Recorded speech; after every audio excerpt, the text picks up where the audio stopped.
Alrighty, folks. Hello, hello. Welcome, everyone. Happy Easter. Welcome to round 7, the 2026 FIDE candidates. You're watching the Chess Dojo Watch Party as we follow the most important tournament of the year to determine the next challenger for Gukesh, our world champion. How's everyone doing? Where are we watching from today? What kind of mood? What kind of mood are we watching with? Hopeful? Defeated? Happy? Excited?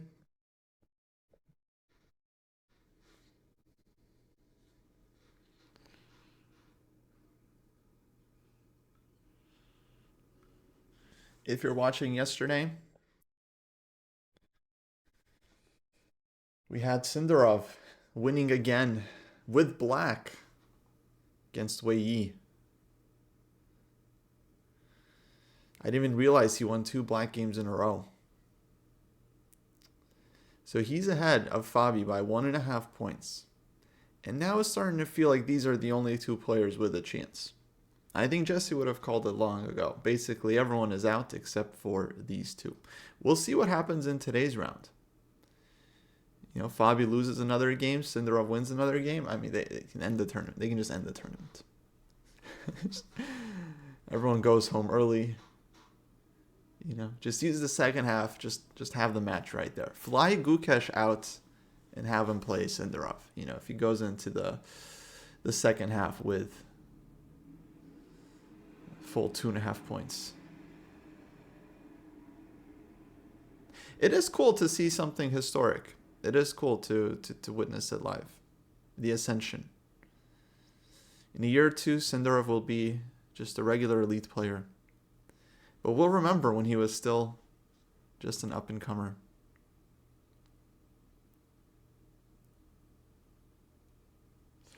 So, what are the pairings we have today? Sindarov is white against Giri. So he won his last 2 games as black. Now he has white. Looks pretty solid so far. We have a d4 system on the board. Some kind of Nimzo Rogozin, I think. So we'll see how much risk Sindarov takes. He's a very aggressive player. It seems like he likes to attack and put his opponents under pressure and play sharp and aggressive. But he doesn't really need to. If he just draws a lot of his games from here, he's got great chances. But we'll see. Fabi playing very sharp Slav line right now against Prague. So that's the other key matchup today. So Sindarov Giri, Prague Fabi. Prague's tournament has been somewhat disappointing so far, although he's still on an even score. So it's not horrible. But of course, if he's hoping for first, then hasn't gone the way he's hoped. And then we have Blue Bomb against Naka, and yeah, this one I'm expecting a solid affair. Maybe one of these players will decide to play for something, but it seems like a draw is kind of suiting them both. Because Naka, he needs to kind of calm down, right? He needs to stop the bleeding in the first half, come back second half fresh, try to score some points.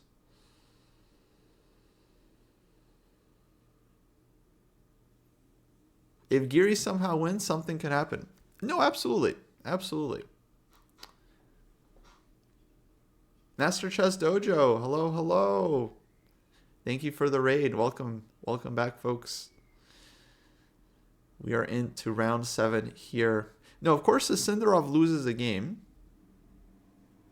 the tournament, becomes much more accessible for Fabi to strike back.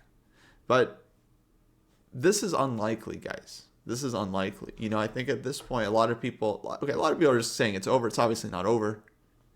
I think it'll come down to the last final rounds. My prediction is that it'll come down to the final round and that Sindarov will take it home because he's just been so far in incredible form. There's no reason he should slow down. At least that's the most likely thing. But, Sometimes the stress, the nerves, they get to a player. It's just that they don't seem to have gone into Sindarov yet. You know, he's just too young to be feeling the pressure. So he doesn't feel it. He's like, yeah, I just play best move. I don't know. I play. It's like, okay, yeah. He's like, he hasn't been around long enough to feel the sting of the moment.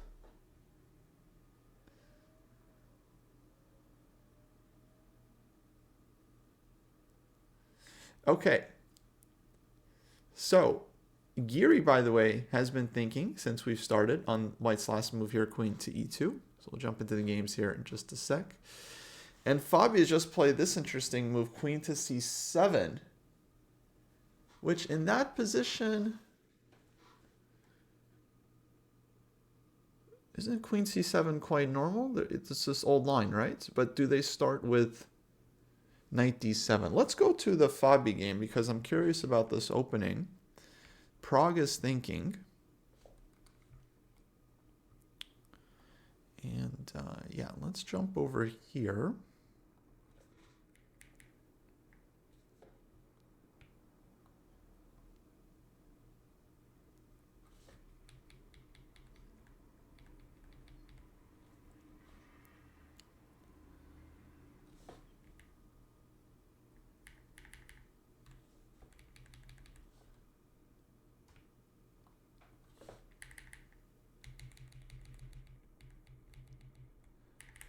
Okay. And this is the Geary game. Let's jump to Fabi. Okay, so Fabi Prague. So let's go back. So this one started off as d4, queen pawn, d5, queen pawn, c4, queen's gambit, c6, queen's gambit declined, Slav variation. Knight f3, queen's gambit declined, knight f6, knight c3. Okay, 3-knight system. So this was long the main line of the Slav variation, but after DC, there was a lot of theory, a lot of debate for decades and decades. At some point, people started trying E3 here, nicknamed the Slow Slav, just to keep things more flexible. But other than these two systems, nothing else actually has really taken off. You can't really play the Catalan so effectively here because black hasn't blocked in their bishop. And white could have played the exchange Slav, but likely would have done that on the last move if that was their idea. Doesn't really make sense to commit the knight to f3 like this. So knight c3, Prague goes for the big main line. Now black has many options here. e6 is the semi-Slav. a6 is the Chebanenko Slav. We have g6, which is the Schlechter Slav. Bishop f5, which is the amateur Slav that I just coined this right now because after takes, queen to b3, thousands of amateurs have lost this position from the black side on Lichess. And we have DC, which I would name the classical Slav. Let me in, boss. Oh, okay. I didn't know we have we've guessed. Let's go. All right. All right. Zoom incoming. Folks, give me a second here. We bring in a guest. Let's see. I'll have to take a very short break, guys, while we figure out the cams, and then we will be right back.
Alrighty, folks, we are back.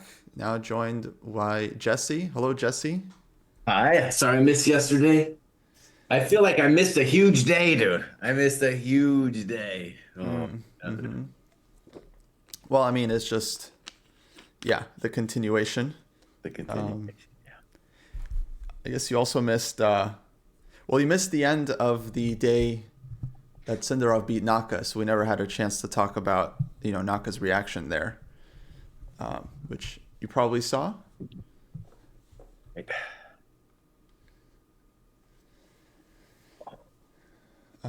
But yeah, actually, let me get back to live position. So I was just looking at this Fabi game, Right. Let's talk about that. because they had this old main line, classical Slav. Then he plays Queen C7, which I couldn't remember if they started with Knight D7 first or Queen C7. I thought they started with Knight D7, but he goes Queen C7, Knight C4, Knight A6. Okay, let me say a couple words about this 95 move. So, I remember seeing this move when I was a kid, and it was the hardest thing. There was no books. It was just like an opening manual. And it really disturbed me that White was spending so much time coming around with the knight. So it's got to be said, it's a pre-computer idea, but it's been analyzed to death with the engines. And the basic idea, it should be said, is not only are you going to spend a gazillion tempos playing 95 knight c4, but you are going to be looking to play f3 e4 to try to undevelop the bishop on f5 and the knight on f6. Um, Doing that, of course, is a high risk act. And the first thing that comes to mind, of course, is the last candidates when Ding beat Fabi, or I guess it was the candidates who had to have been the candidates before that, right? Where Yeah. Ding beat Fabi in that was that weird coronavirus candidates, and that was a madness position. Also a position though where Fabi gambled, like he gambled with some moves, kind of this mildly similar way the way he lost to Sindarov. hmm And now he's gambling with these weird moves, Queen C7, Knight C4, Knight A6, Rook D8. Definitely gambling. Right. Yeah. No, this is sharp, and yeah, I mean, like the classic way of playing, like Knight D7. What was it? G3, E5, right? Like this line. This I think is Right? Yeah, there's a lot of different ways for black to mess with you, you know. I mean, you're going to take a million tempi to play F3, E4 and Knight E5, C4. There's going to be a bunch of different ways to try to play it. yeah. Um, So knight a6, rook d8. Yeah, it seems rare, and Praga's already started to tank, but he did play f3 and e4, which is like the Right? critical thing. And yeah, this is really similar to that Ding game. I think it was not this exact variation, but No, close. right. And that was an amazing game. That was like classic Fabi kind of bluff, Hmm. sacking two pawns, and Ding just figuring it all out. And finding like key moves under big pressure. And Ding ultimately was in time pressure in that game too. Yeah, I remember. Oh yeah. So if I'm just looking at this optically, Kostya, optically, I'm like White's much better. Now, the only thing that's making me think that White's not much better is just because of Fabi's playing quickly. But Fabi's also bluffed me in the past, dude. Mm-hmm. It looks like bullshit. Okay, I want to put it that way. It looks like bullshit. Yeah, I mean, it is weird, right? Bishop is on f8, rook is on h8, black hasn't castled yet, white has big center, bishop e3 is coming. uh, yeah, I don't know what to call this, but if it's like if it's the not Fabi position, right? It's not Fabi playing. It's like what elo is this right now? What is black doing? Um, but no, clearly he concretely understands what's happening. Um, I don't see how it becomes concrete. So, like, if I'm white, like, if I'm, my worry would be this, there's some concrete variation dude is going to do to me. But hmm it's really hard to imagine what Fabi's going to do unless it's like knight b4 and g6 and developing. Right. Which yeah, wouldn't be that scary. I mean, if both sides just develop normally, then that should be really nice for white. I would agree. You just hold on to your space. So let's think here. Bishop e6. Okay, well, one idea is maybe he wants to play bishop c4 and e5. Good. Let's talk about that. So let's put bishop by e3 on the board because that's the Yeah. most natural. And then snip, snop, giving white a full tempo, e5.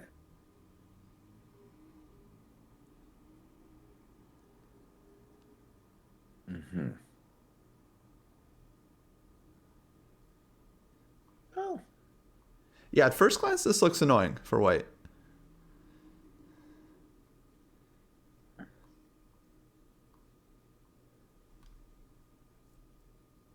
huh. It's interesting. Okay.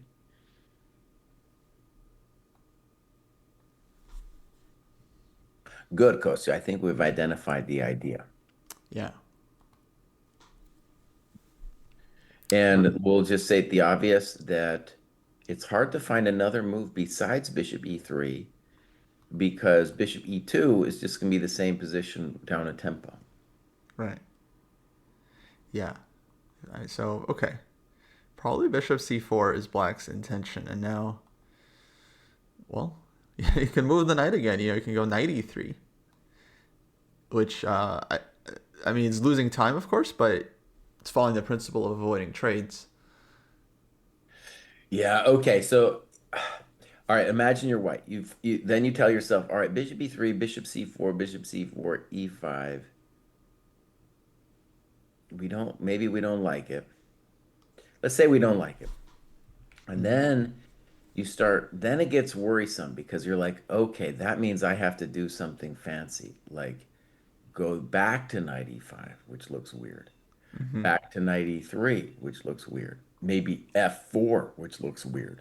Sure. f4. That would be heck of a move. Yeah. So knight e5, of course, I'm skeptical because it allows c5 right away. Okay, now if you were going to play knight e5, I don't believe in knight e5. I have other reasons not to believe it. But on knight e5, c5, at least you have bishop b5. It's true, yeah. You have some ideas. But I think knight e5 in general here would be wrong because of just knight d7. That's my bad knight, and I want to trade it. Also, knight d7, yeah, is always there. So, yeah, in general, white doesn't want to trade. So, knight e5, knight d7, and then maybe he drops back, knight d3, but yeah, it's still not developing for white. Also, let's mention that knight e3, maybe then black goes to this just basic g6 thing and says, look, I'm going to be looking at your d4 pawn, and it's probably going to become a little unpleasant. Yeah, perhaps. I don't like quite see the vision for black. What I like about knight e3, maybe you're threatening bishop a6 and castle to get out. Right, and on knight e3, maybe black throws in knight b4. I don't think black's in a rush. Yeah. G6. Or even maybe knight c5 is a move. Well, maybe not. That's a thought. Is it one of the things you'd have to worry about anyway? Yeah. Yeah, I'm not sure. I mean, I guess there's rook a3 and yeah. Basically, I would only play like this if Compy said it was okay. It's like a5 now. I don't know. Oh, this is great, Kostya. This is cool because I have a feeling this is not computer approved. Like the computer, I'm sure, I feel will have some move here or show white's better. But if you're just sitting here in our shoes looking at it, it's not clear what that move is. Yeah, folks, that's not an invitation to tell us. This is a famously no engine stream. We do like to keep it that way. It's more fun to just kind of follow and be in it with the players. Speaking of the players, let me post the video link for everyone. We have this amazing tool that allows you to watch the player cameras without the eval superimposed in your face. Let me put it in the chat. courtesy of Lalo, who's a member of the dojo. Works great. You can open up there, check out the live cam of the players. I'm looking at Prague right now. Fabi's away from the board, and yeah, Prague is tanking deeply.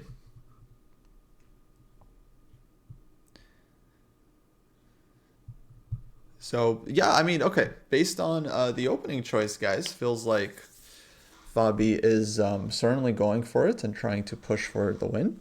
Yesterday he drew with Esipenko. We were covering this game, and I don't think he ever really had any real chances. I didn't check with Engine, but I don't think he was ever really better. Past games we can kind of talk about, with about what like the Engine thought and stuff, like the Naka game, it was super interesting. The Engine was thinking there, because that doesn't really affect today's games, but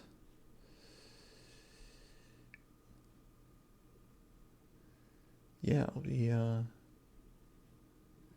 be interesting to see how Prague handles this one. And I feel like Prague probably shouldn't be all that unhappy here either, because now he gets some chances too, if he can figure out the lines. And yeah, I mean, he's way behind. At this point, it feels like it's really only Fabi that has a shot. But You still gonna dream? Still yeah, gonna, yeah. I don't know. I mean, it's obviously there's no second place in this tournament. Um, but if Syndrome just keeps playing like he's playing, then yeah, everyone has no chance. But if you at least allow for the possibility that he slips up at some point, then yeah, you want to be in position to be able to strike and catch up. Well, Kostya, why don't we go to the Sindarov game for a second? I have a couple things to say about it. Yeah. Boom. So let me run it back because we haven't looked at this one. Yeah, and pause on move 5. Okay. So we had d4, c4. Yuri offers up the Nimzo, knight f3, d5, knight c3, bishop b4. So Rogozin and bishop to g5. And then h6.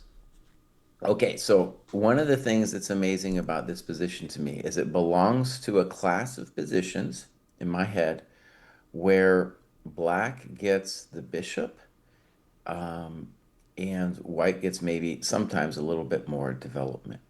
In the olden times, this was thought of as not such a big deal, but it's something the computer really, really values. So one thing I can tell you for certain is already after bishop f6, queen f6, the computer is basically on the side that the position is equal. Now, I do know this variation that Sindarov tries with rook c1, dc, bishop c4, c5, castle cd4, and all this thing, we're still in the same kind of range of play of the bishop versus the center now, and a little bit more development. But ED4, I feel like it's interesting because Sindarov, you could say to yourself, well, maybe you shouldn't be risking anything. ED4 was a move where you're risking a little bit. You didn't have to do that. Um, and he's playing super fast. It's surprising to me because this position, not super well known. Not super theoretical. I do simply believe in black as being absolutely fine. So, and black tanked big time on move 13.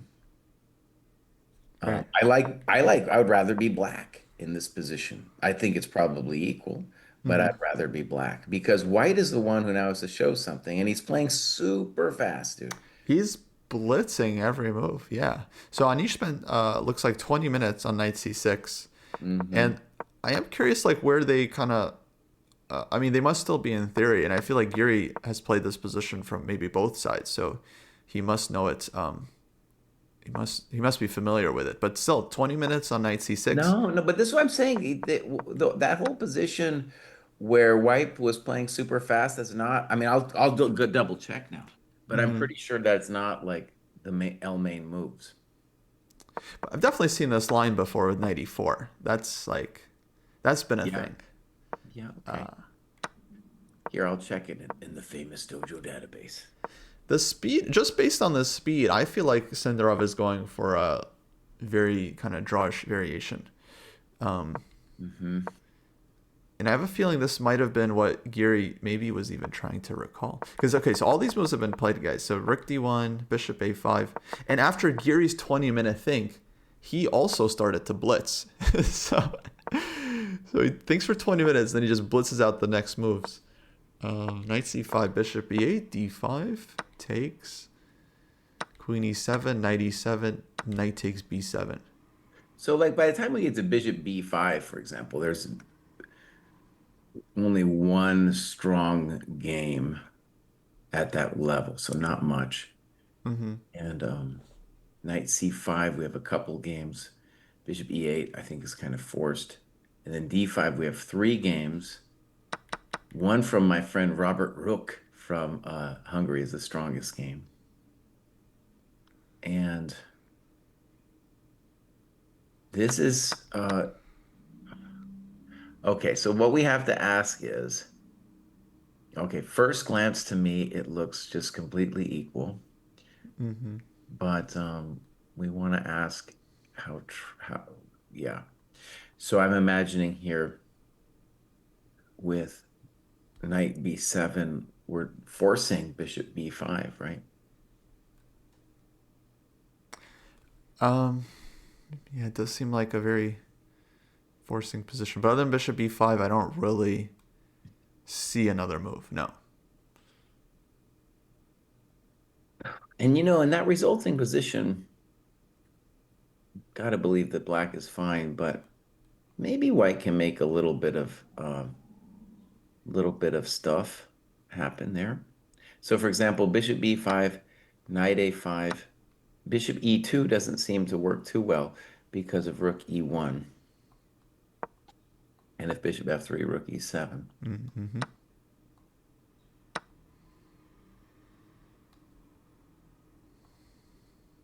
Wow, dude, this guy is, I mean, he has won the opening battles, dude.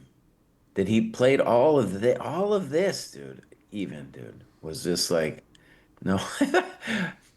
I looked at this with my computer, man. Yeah. No, his prep has been excellent. And yeah, it just shows. It just shows folks that openings are the most important phase of the game. This tournament has proven this. I feel pretty good about the defense for black after knight b7, bishop b5, knight a5. Black has several moves, but rook dc8, if I'm just trying to hold the position, seems pretty good to me. Yeah, but intuitively, like if you had to pick a side, Yeah, maybe, well, yeah, yes and no. I feel like, you know, maybe, yeah, intuitively you decide with the knight. still Mhm. take white, right? Yeah, I think from that perspective, it's like very reasonable choice given you're leading by this much.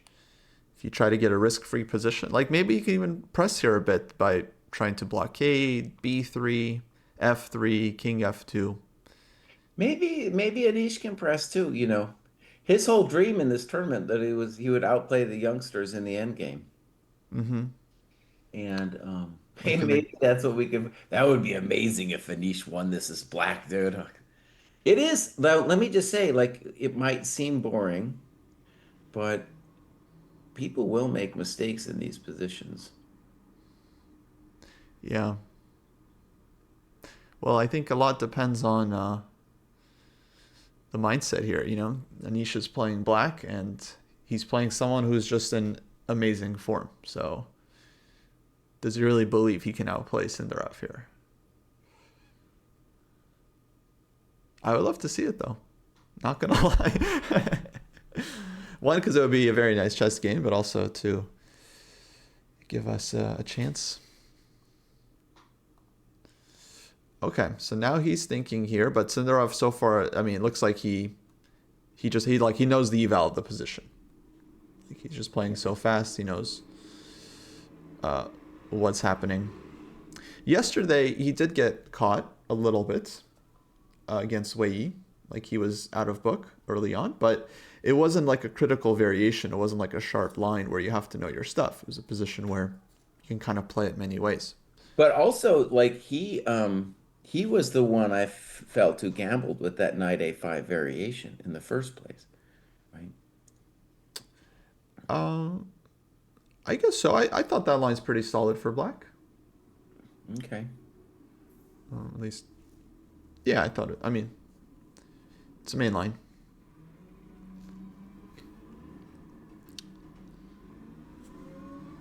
I, I've never been thinking that Anish had huge chances to win this tournament, but I do believe that of the people here to play this endgame, this is the one Anish was born to play, my friend. Someone's gonna take him down. Yeah. So, by the way, the reason I'm not too worried for black is that generally, like the scary situation with the isolated queen pawn is one where the rooks really are pounding the thing and the minors come off. Mm-hmm. Here, what's interesting is the pawn is going to be, I think, easily guarded, and it's not clear how the knights get penetration. If we're going to imagine white making progress, it's like some kind of b4, b5 thing, or some kind of stabilization with b4, a3. And the bishop, I mean, one of the interesting questions will just be like, well, yeah, but it's it's not just an isolated pawn, it's also a passed pawn, and we got this bishop. So I do believe it's kind of fundamentally equal, and that maybe it's risk-free for. I'm trying to decide in my mind whether I think it's risk-free for white, and I'm kind of leaning towards it being risk-free, actually. Right. Even though it's dynamic in the sense that you've got pawns running on the queen side and a passed pawn in the middle. Oh, Kalen makes good point. Black does have rook db8. Like that's not so dumb. Rook db8. Yeah. And you tried to take on b5 Good, with good, the good. I rook. was somehow thinking the bishop b5 was forced. Yeah, same. Mm-hmm. So thank you, Kaylin. I was going too fast. And that's quite clear that Anish thinks the same.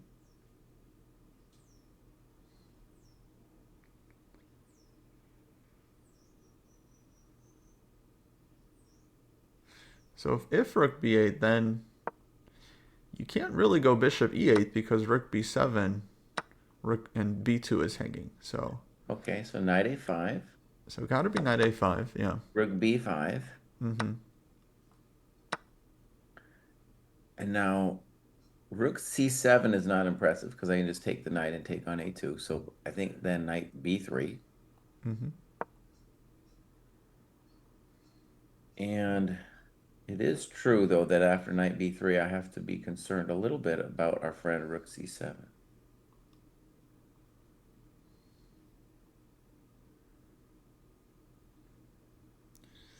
Oh, rook c8 is there. But rook c8, a little passive, but you know. So the question is this position better for black than the other one? Right. So bishop b5, knight a5, and then this might be healthier with the bishop on b5 because the rook on b5, knight b3, it still gets hit with knight d4. Maybe bishop should be here. And then perhaps rook ac8 at the end.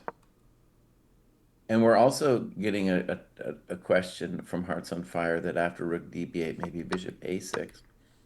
Mm-hmm. That feels a little weird to me, but maybe. I really think white needs like really needs to kill our dark square bishop. For I sure. don't think that thing is allowed to live. That thing's got to go. Yeah, it's just such a good piece. Yeah, in this position.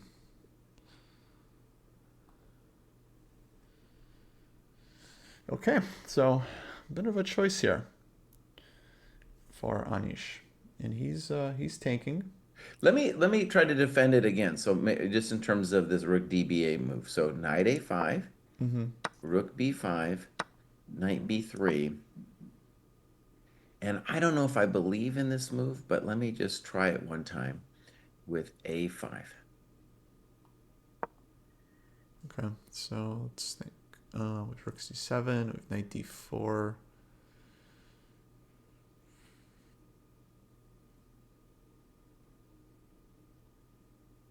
So rook c7, knight c6. I don't quite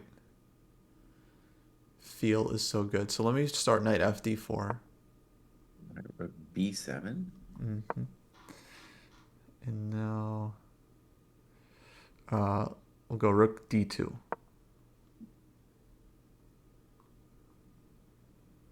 Now, I feel like I have several moves, but the default, of course, is our friend a4.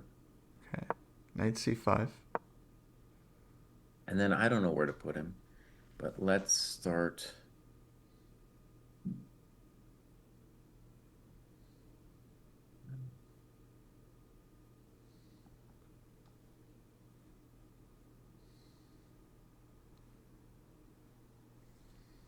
One funny thing is I don't know if I want to put it on c7 because then I can't play the natural king f8 next. Mm-hmm. But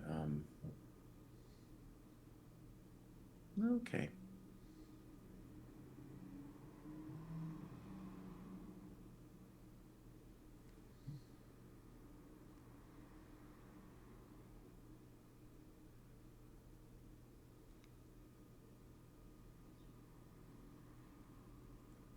All right, no rook b7, Kostya. Let me try rook b4. Mm-hmm. I do feel I am gambling a little bit with this move. And the thing I'm worried about is rook c7, king f8, rook e1, but I'm not sure about it at all.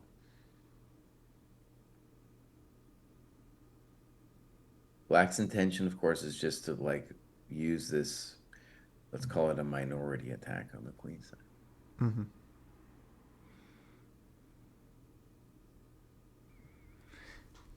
Okay.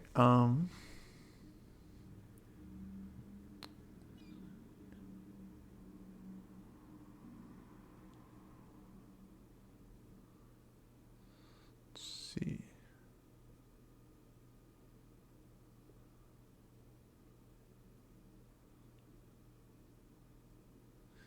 Yeah, rook c7 looks good. Okay, king f8. f8.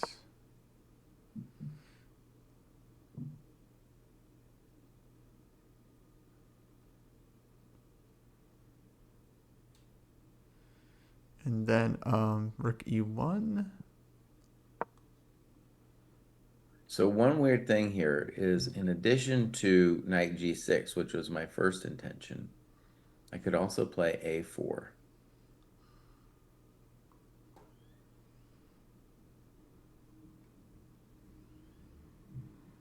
Which is kind of weird. I mean, a4 would be a move you're playing to liquidate the position. Hmm. And knight g6 would be a move you're playing because you believe that white doesn't have anything going on down there. All right, for the fans, I'm going to play.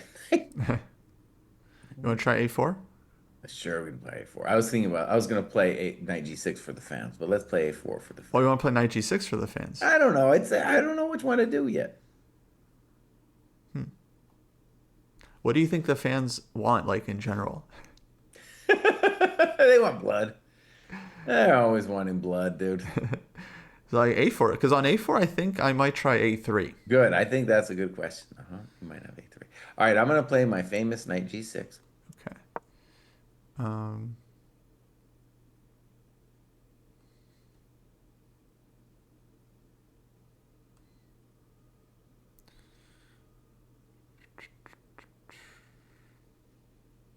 By the way, this is a position where we can see like it's a little hectic. Best player might win here.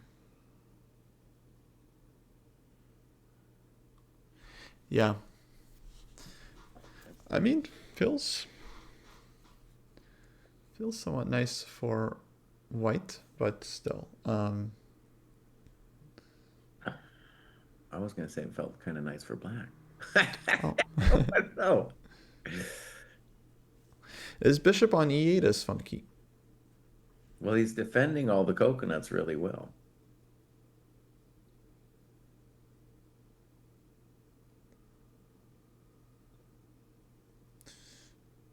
Oh, wait.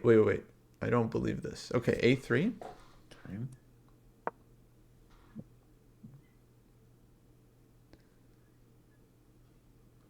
I was interested in rook c4. I might change my mind. Oh, okay. I might change my mind on that one. We're gonna find out. You might be able to, if you maybe you could take and play. No, you can't do that. Never mind.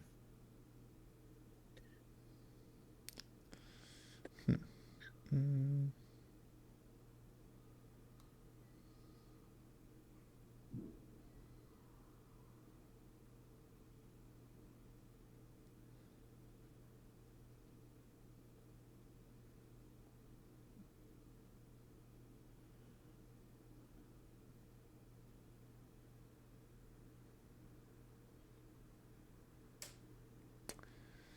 a4 still coming, so not so easy.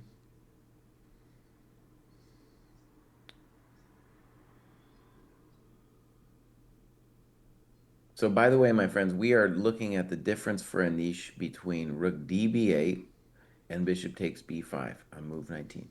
And definitely rook db8 is more dynamic than bishop takes b5. Yeah.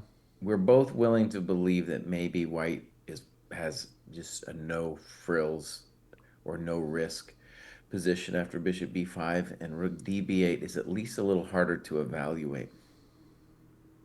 I personally, after rook db8, am thinking black is completely fine. It seems like it's forced too, right? Like rook db8, knight a5, rook b5, knight b3 seems forced. And then black has several moves, but I kind of liked a5 Mm-hmm. just to make my rook on a8 active, an active part of the situation too.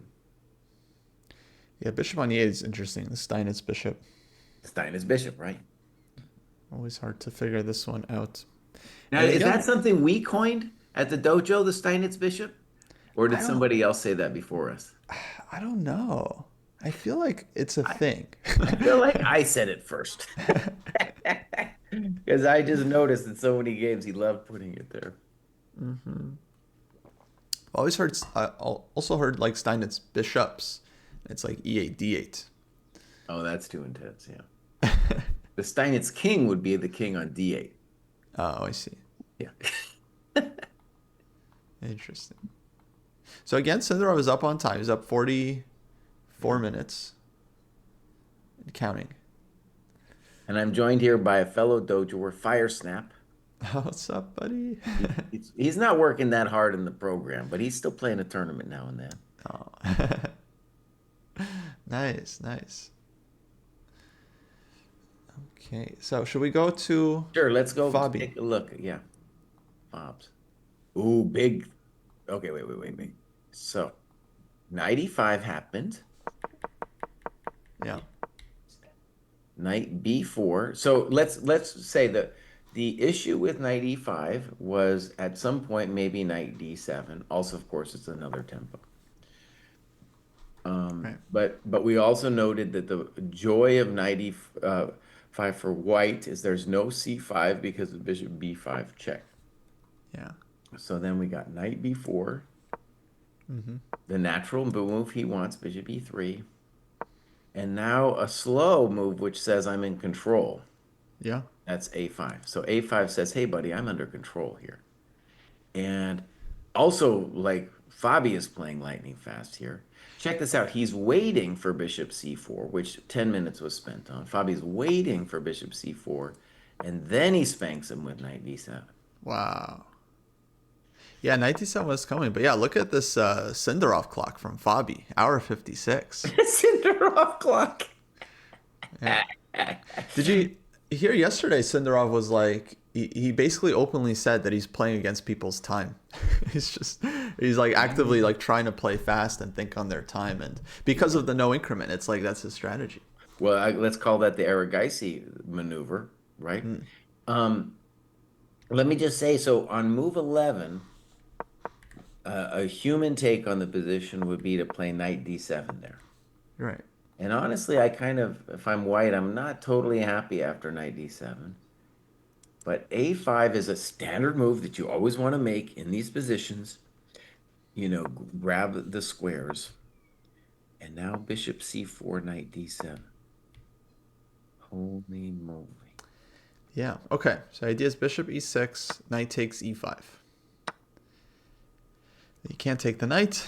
Bishop is hanging. Black has knight d3 check here, which isn't like the scariest thing, but it does come with some Oh yeah, it's nasty scared me. follow-ups. I don't know why you're Yeah. not scared. I mean, it's like, it's a check, but then b2 is hit. You have e5 coming. No, it's a big problem. It's a He big might problem. have, is it possible he blundered knight d7? Because knight d7 is looking very strong.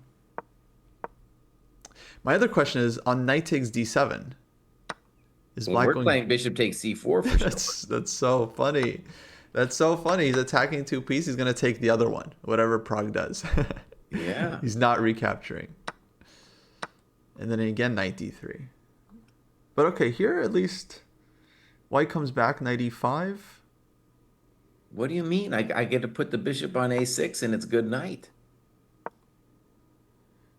No, I'm just saying, like, okay, he doesn't have to It's deal re with the it, check immediately, but yes, f6 is coming, yeah? yeah, it's resigns, yeah. No, this is a problem. That's called the unopposed bishop, my friend. That thing is angry. But I think it wouldn't be such a big deal if white could just play like king f2, rook e1. It's just that f6 and knight d3 is a huge problem. Yeah. Maybe if you were really trying to survive that position, you could try b3, which is, but we shouldn't look at it. It's not appropriate for the dojo to look at moves like b3. Okay. No, I mean that looks nice for black. So wait, we need to find equality here for white if Prague was to... I'm not seeing it, by the way, my friends. I am not seeing equality. Maybe bishop f4, I just take on c4. Forget about it. I want to see the video when Fabi played knight d7. I want to see what happened there. And when Prague played bishop c4. Let's see. So Prague thinking. Plays bishop c4. There's no way he saw knight d7. Number one, he would have responded had he did.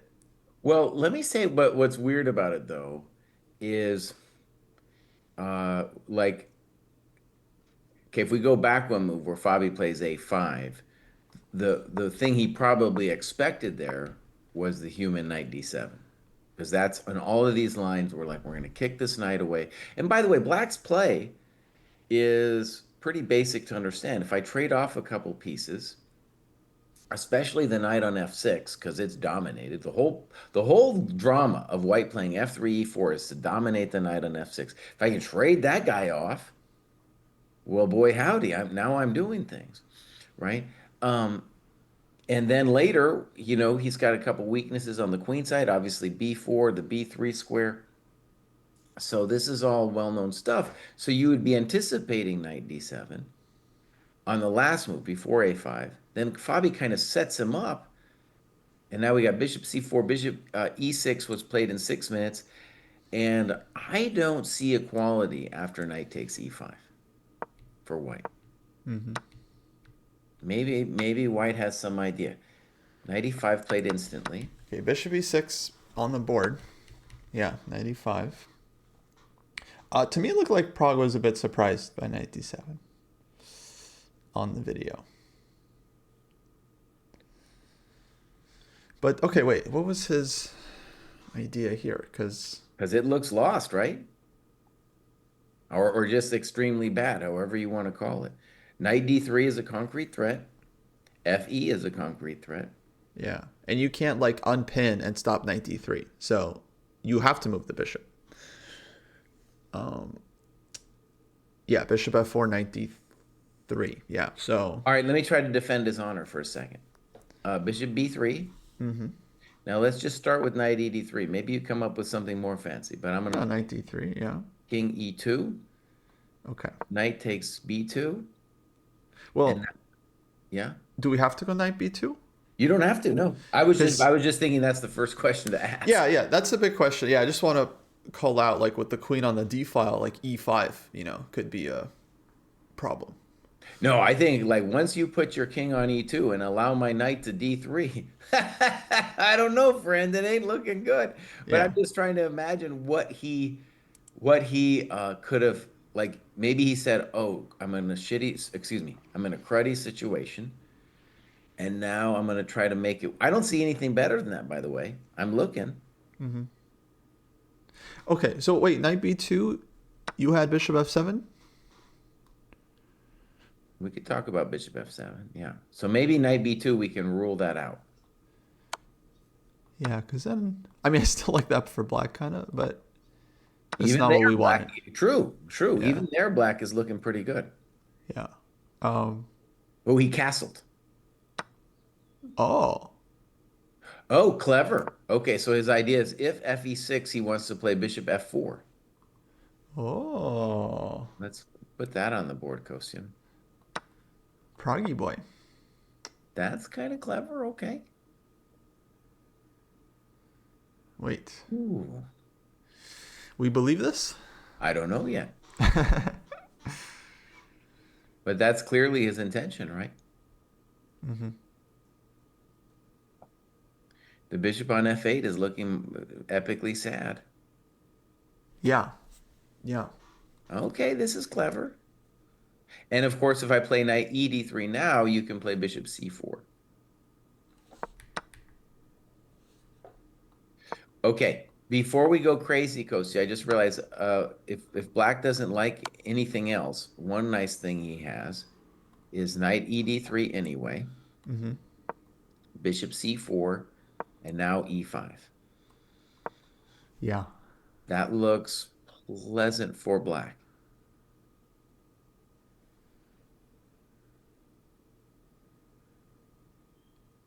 Dude, Fabi thinking castles. Was castles in the file?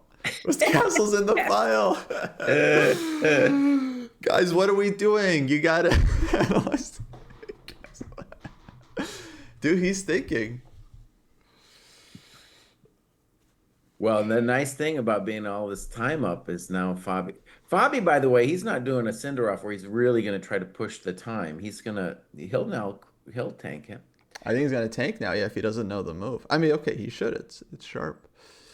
Now, okay, Man. do we see another option for black besides knight e3, bishop c4, e5? Well, you could take the bishop. I wasn't 100% here.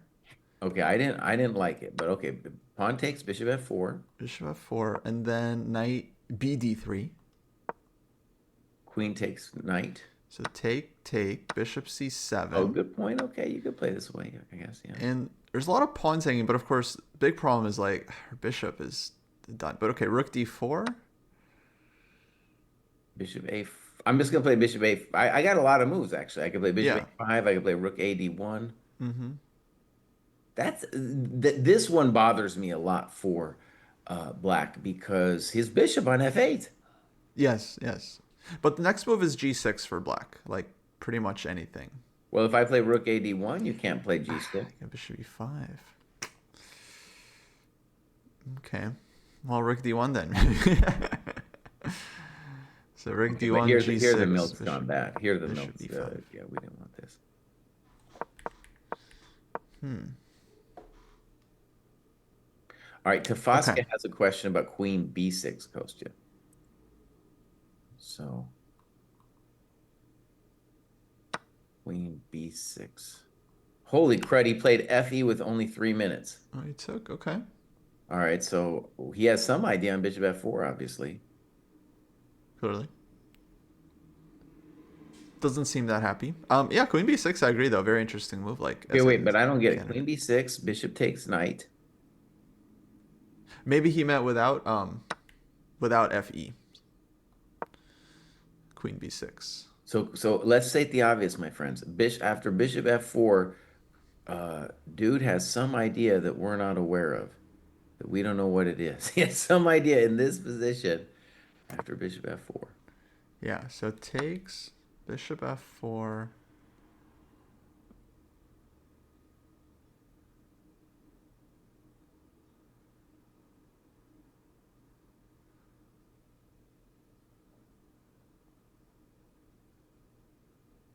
I don't see it. Um, hmm.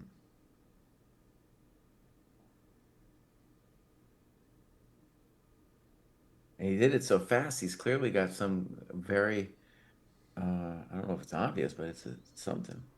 Mm-hmm.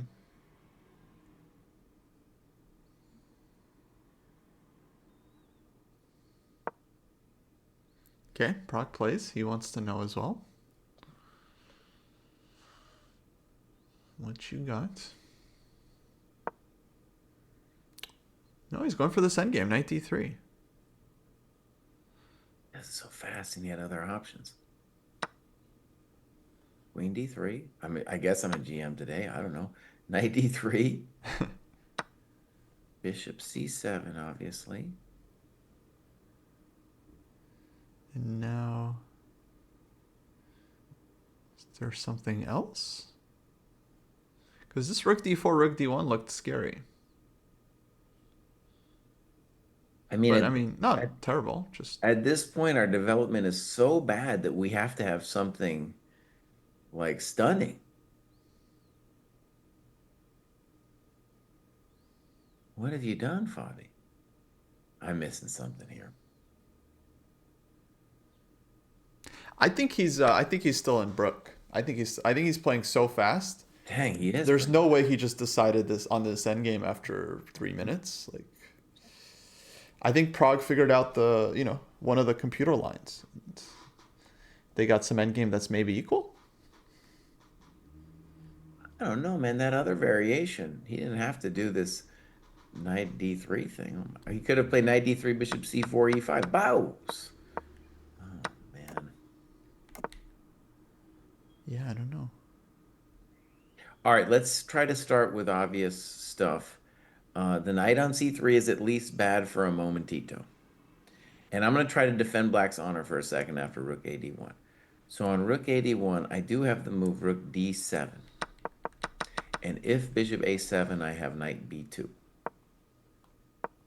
Sure. Yeah. Where there's a whole level of spice associated with that too. But that could be an intention. Yeah.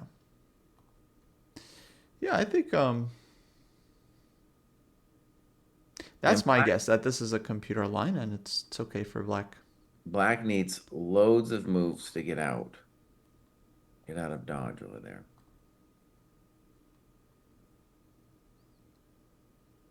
Right. Yeah, okay, maybe. Like, maybe even on bishop a5, you don't have to even play knight b2. You could also play g6 if you needed to. All right, okay, that's maybe. Yeah.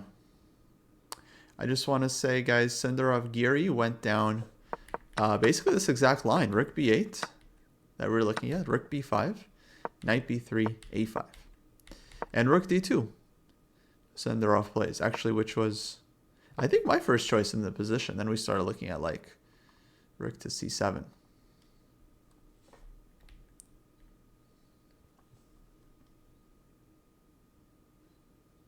Firesnap, what do you think? You like white or you like black? For this game? Which game are you looking at? Prague game? Mm-hmm. Yeah, who do you like here? Well, I think the Castle's move was really good, so I think Prague probably has the advantage, but I mean, we're obviously voting for Bobby, so that's all. Yeah, it's a little tricky. It does look nice for white, but Fabi playing so fast, it's hard to think he doesn't know something about the position that we don't. But Yeah, optically looks nice for white.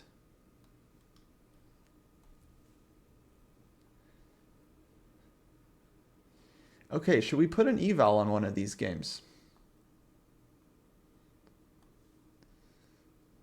Just fix the eval. Uh, I'm just Dude, I'm a GM today. I'm a GM today with the Sindarov Geary game. Oh, yes, yes, I was just there. Yeah, they went down our line. All the way to rook d2. No, amazing. Okay, so with we could put evals on both because we have that magical power. Yes. Um, Wait, it's no longer the sensei eval, it's a human eval? it's always been, well, people were confused because they were thinking it looks a little bit like a computer evaluation, so we set it up like this to just really emphasize that it's not a computer evaluation. All right, Kostya, I'm gonna say, just to have some fun with it, that it's negative zero point 0.1 for Gary here in this position. And Wow. I'm saying it to have fun because Kostya was like, maybe black is worse here. And I just don't think black's worse at all. Do I think there's real danger for white? I think so, but you know, I do like the way Gary's played it because he played my moves. Yeah, I'm kind of rooting for Gary in this one, but I do like white. I put it at point 3, which I don't think is the actual computer eval. I think it's closer to 0, but I feel like practically for me, I don't know. I still like white's position. See, so now it's fun. We got a debate. Yeah. Who would you rather be, black or white? And I guess I would be happy with either side, honestly. But what I like about black's positions is a little bit uh, unconventional. And a lot of times when you play an unconventional setup, your opponent can run themselves a little ragged. So the point is the bishop on e8 is a genius because he covers a lot of important squares on the queen side. And when we think about white assaulting us, it's the f7 square that could conceivably hurt us, right?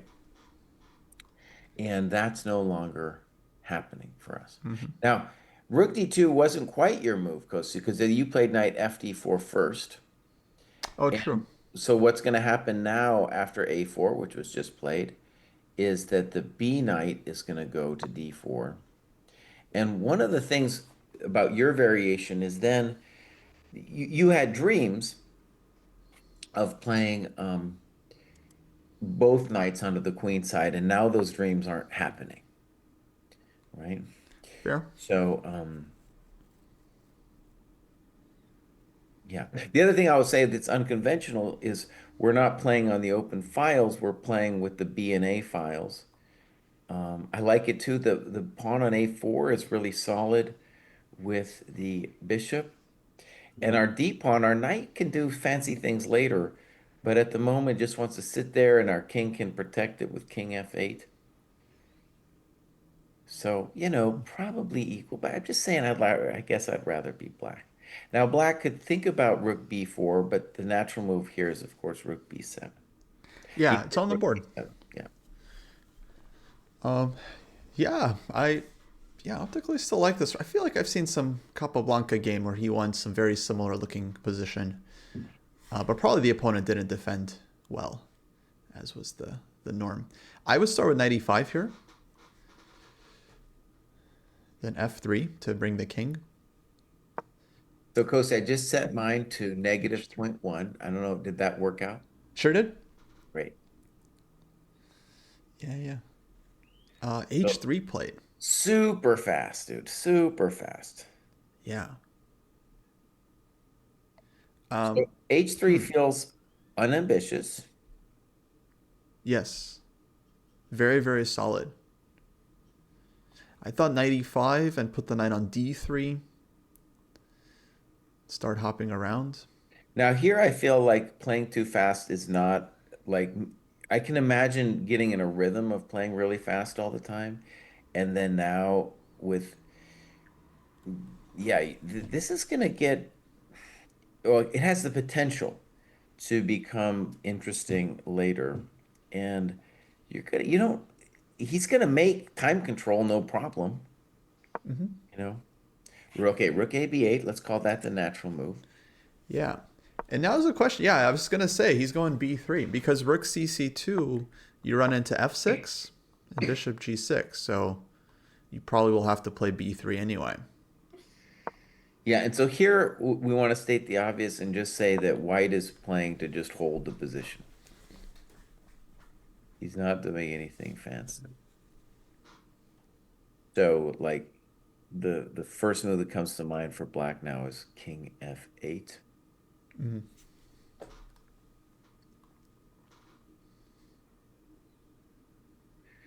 We could always take the pawn too.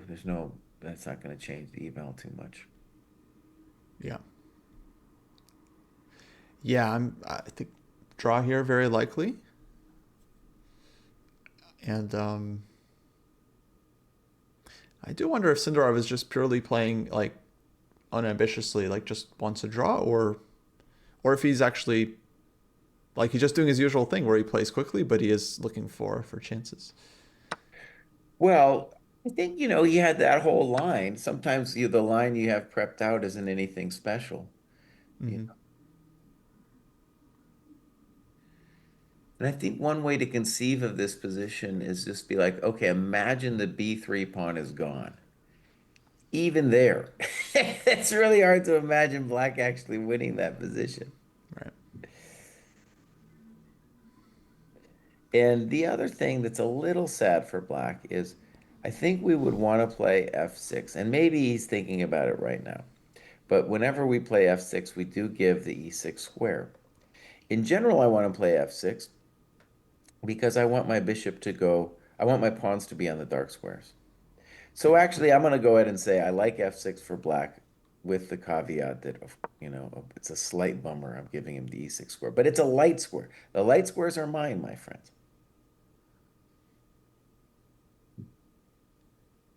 Yeah. This could be it's a little annoying. So imagine like the knight on it. Let's say we play f6. Then the knight is like, oh, I'm bad all of a sudden. What do I do? The knight on f3. Hmm. What do I do?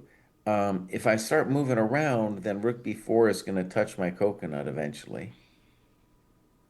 Yeah. I think a good plan for white actually could be to put the knight on e3. So some kind of knight e1 to c2 to e3 operation. Yeah, possible. But then, yeah, the other knight is less stable. I kind of like rook dc2 to try to come to c7. Yeah, we could do that. I think if we imagine though f6, rook dc2, then black would play bishop g6, rook c7, and then, I mean, it's still fine for you, but like bishop e4, maybe. Hmm. Yeah. Rook's 1c3, and I still take white, but I don't like believe I'm gonna win it necessarily. Yeah. In general, I feel Anish is very good at these positions. And, at a lower level, what we would often say is that the young kids don't know endgames. And one of the reasons we say that is they don't have a lot of experience playing them. And so it might even apply at a high level like this as well, is that Anisha's just seen so many more endgames than Sindarov has. Hmm. I would think that's true. Uh, but optically, this position feels like so easy for white to play. Like, okay, Sindarov Hmm. somehow has never played a similar position. I can't imagine he's gonna struggle too much. Especially, he seems very good with the short calculation. Like yesterday, we were watching the game against Wei Yi with Josh, and Uh-huh. Sindarov had a nice position, in, and we were talking about it the whole game, like how fast he was playing, and just Yeah. taking decisions very, very quickly. Yeah. And then at one point, he like trades rooks, he trades down to this end game and ends up winning. He wins the game. But he did it so fast that Josh was like, well, he must have just like calculated a forced win. There's no way he could have just played it without knowing he's winning. Because like if he misses one thing, he all of a sudden gets a drawn rook endgame. And why did he trade everything off? And then in the press conference, yeah, Sindarov confirmed. He's like, yeah, I saw Queen E3 forced win, and just he just rattled off all the lines, and so he's very good at like this quick and accurate calculation. I thought the big moment of that game, by the way, I was watching, me and Firesnap here were at a theme park, and so I'm watching, surreptitiously on my phone once in a while. To allow Bishop F6 was an amazing decision, Hmm. and it turns out it was right. And that was the one where Wei took a gazillion years and then played what was, I guess, a mistake with Bishop takes F6. Yeah, I probably shouldn't have taken that one. But to allow it was really impressive because normally you think, oh, it comes in with he wins a pawn and gets his bishop on F6. That's kind of surprising, man. Yeah. No, I have it on the stream, and it was this move bishop to G4. This is where he made the decision. So B4, he had planned bishop F3, he planned bishop D4, and so here white can take F6. White he did take F6, and yeah, black had really nice compensation. Because then queen comes to E6, looks at the C4 pawn, and all of a sudden it's kind of hard. Yeah. So he played this one very well and kind of, yeah, precisely too. Tafoska's claiming that Sindarov is not a kid. I don't know. What is he, 19? 20? He's very young. Yeah, let's see, actually. Let's go take a look. Sindarov is now 20. By the way, he's up to 2770, fifth in the world right now. And Naka, actually, this is news to me, has actually fallen enough that Fabi has gone ahead. Mm-hmm. Yeah. And if Fabi wins today, he's back over 2,800. I was thinking, Kostya, that maybe, if you think of Naka's rating like a piggy bank, then maybe this will solve the deflationary problem or FIDE, because he'll just lose, he could lose hundreds of points and that'd just be spread amongst the people. He's not losing hundreds of points. I think he's actually going to stop playing maybe after this tournament. Yeah, He's no, I pretty think rough. so too. Yeah. I mean, why would he play? He already kind of stopped playing a lot of most major events. No, I think he's just gonna, yeah, play the rapid, the blitz, maybe the total world championship.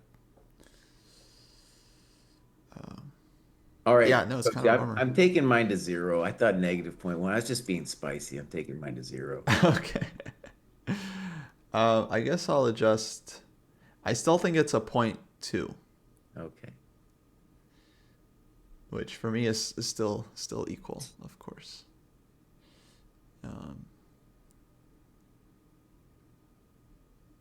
Should we take a look at the Fabi game? We have kind of what we expected. Yeah. So Fabi, we saw rook F D1. Okay. Rook D7. We found that. Bishop A5 and now G6.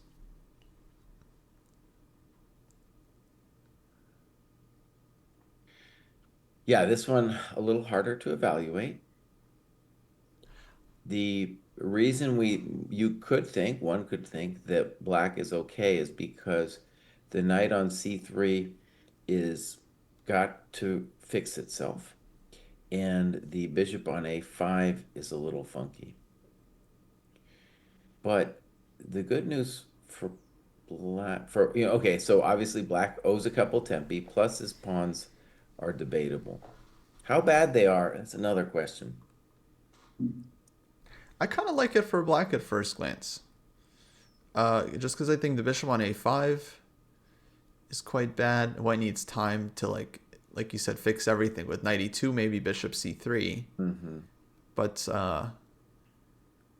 And but I, even by there, the if way, you trade off the bishops, like white still has some weaknesses as well. well, let me try to defend white's honor then, because I think your knight E2 is a good instinct. Okay. By the way, rook D2 does not work for white because of bishop H6. Yeah. So I'm assuming knight e2, bishop g7. But Well, I'll let you play black. I'll let you do it. let's see. Yeah. Um, but no, I want a bishop g7, All right, bishop c3. bishop c3.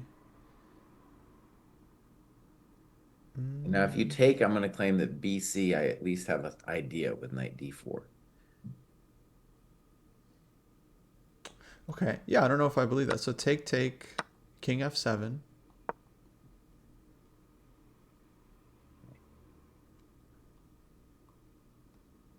Knight d4. And then knight e5. Yeah, I might have a trick. I'm just working out the details here. But we're going to find out. We're going to find out.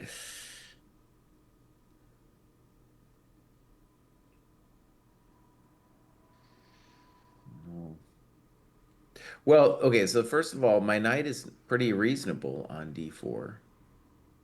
So even if I don't have a trick, this position's very, I would say white's a little bit better. Really?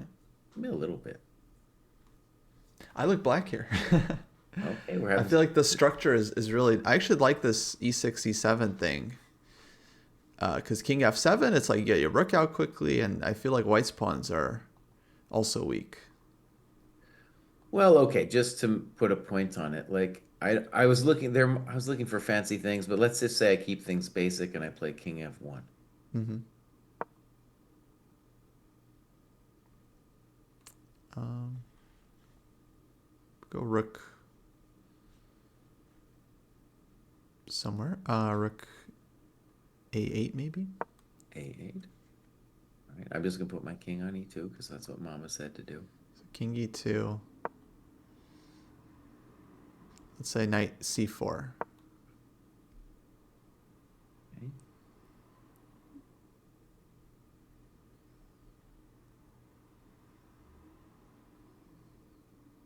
So yeah, I like white because I feel like my king's better and my knight is doing fun stuff. I don't know. Hmm.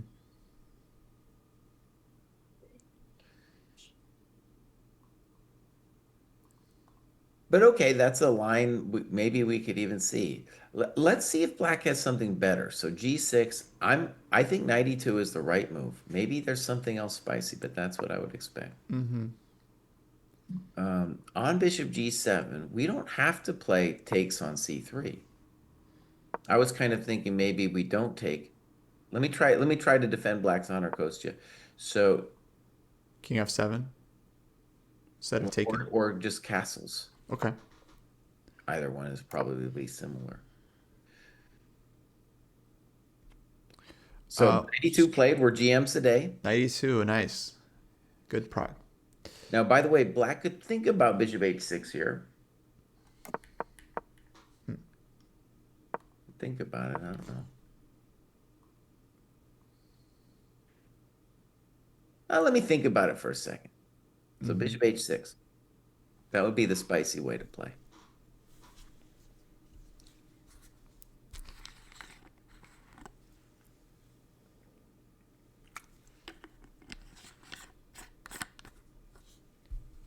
So no bishop d2 because of knight b2.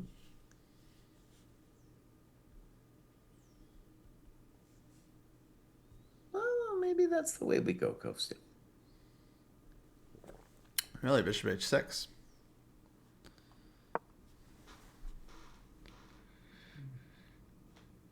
So bishop c3. By the way, maybe we just point out rook a3 is a thought, but let's do bishop c3 first. I'm going to castle.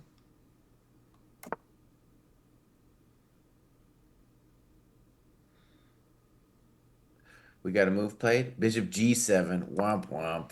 Womp womp. But I like this bishop c3 castles as well because I just feel like the b pawn is so weak and black's knight on d3 looks good.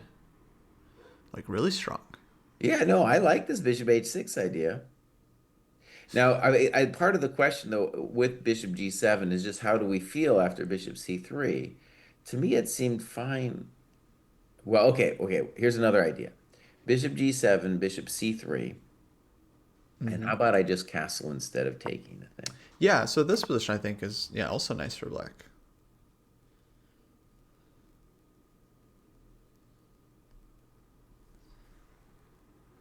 I'm a little reluctant to use the word nice, but yeah, we could think about this.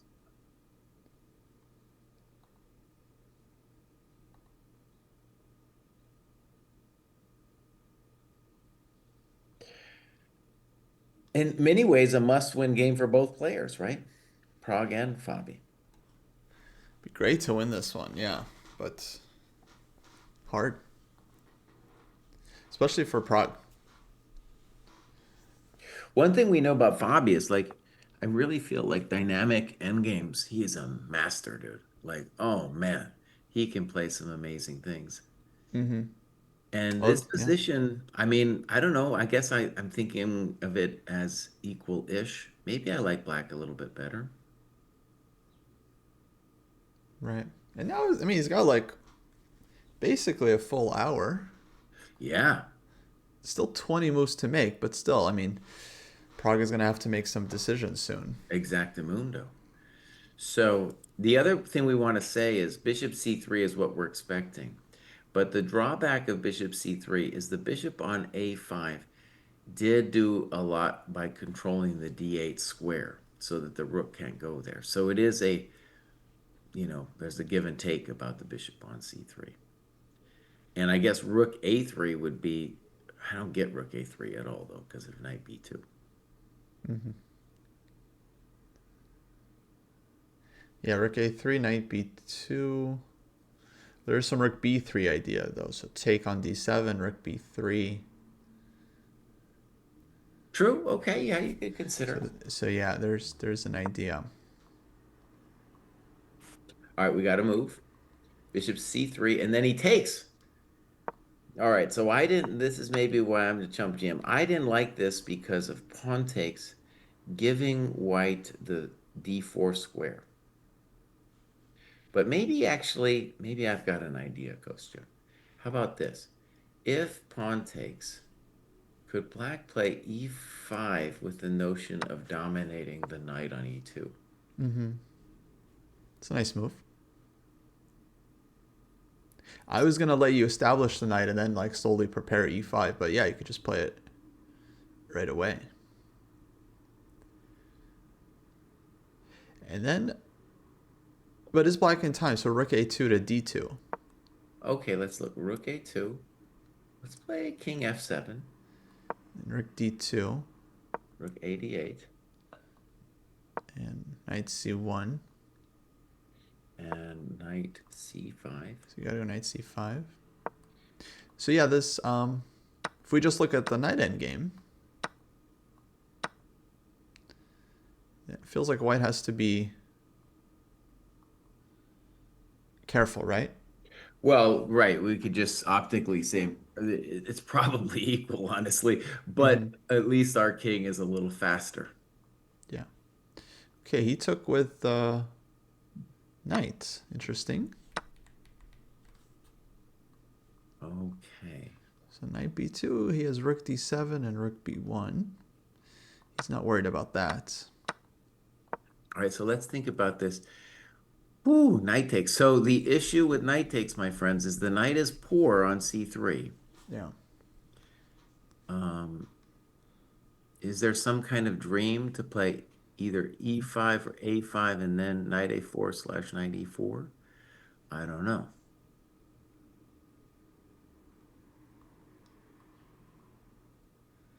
Yeah, a5 might be a plan. So actually, Kosi, let's just put king f7 on the board for half a second. Mm-hmm. E5, I don't know. But e5 you can take. Right, but remember, that's the one I can give up. So rook Ah, d7, knight d7, knight e4. okay. And here I can argue that I have compensation. Yeah, definitely. So maybe that's a dark idea that he's got going on here. Okay. Yeah, I like this e5.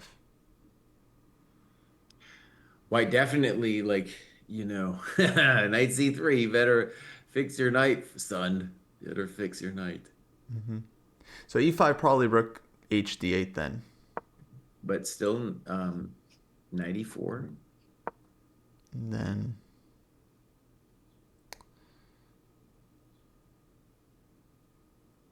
okay, let's say knight e5.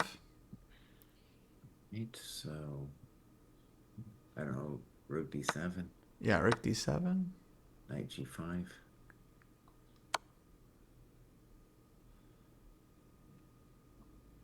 You gotta go, Black? Yep, see you, Kostya. Oh, see you, dude. Okay, knight g5. Let's say, because I'm going to get the d file, right? So let's say king g7. I give you the pawn if you want. Knight takes e6. King f6. Knight Still knight c5. No d file for you, young friend. Damn. And it's a bummer too, because like even if you just take on b7, it's like your rook is well placed on a1. So yeah, I don't see much there for black. But okay, maybe I didn't have to give the pawn back.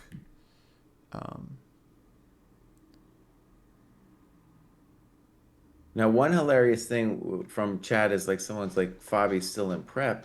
And it's hilarious because I don't think so, but he is cranking these moves quickly. And I think he is doing what we could call, it has been called today, a Sindarov, Right. which is prep deeply. And then even when you're out of prep, try to use your opponent's time to figure out the coming moves so that you can really push the person on the clock. I think of it as a technique perfected by Eric Geisy. It's a dangerous technique, not recommended. Not recommended for the mortals out there. But he's definitely slowed down since then. He started spending several minutes per move now. Yeah.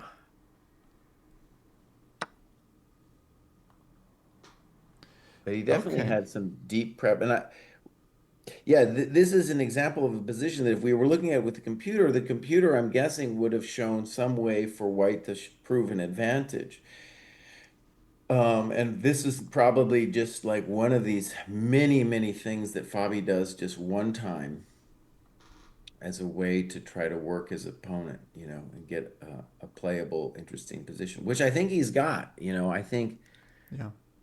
I would rather be black in the current position, even if this e5 idea is something we have to now worry about.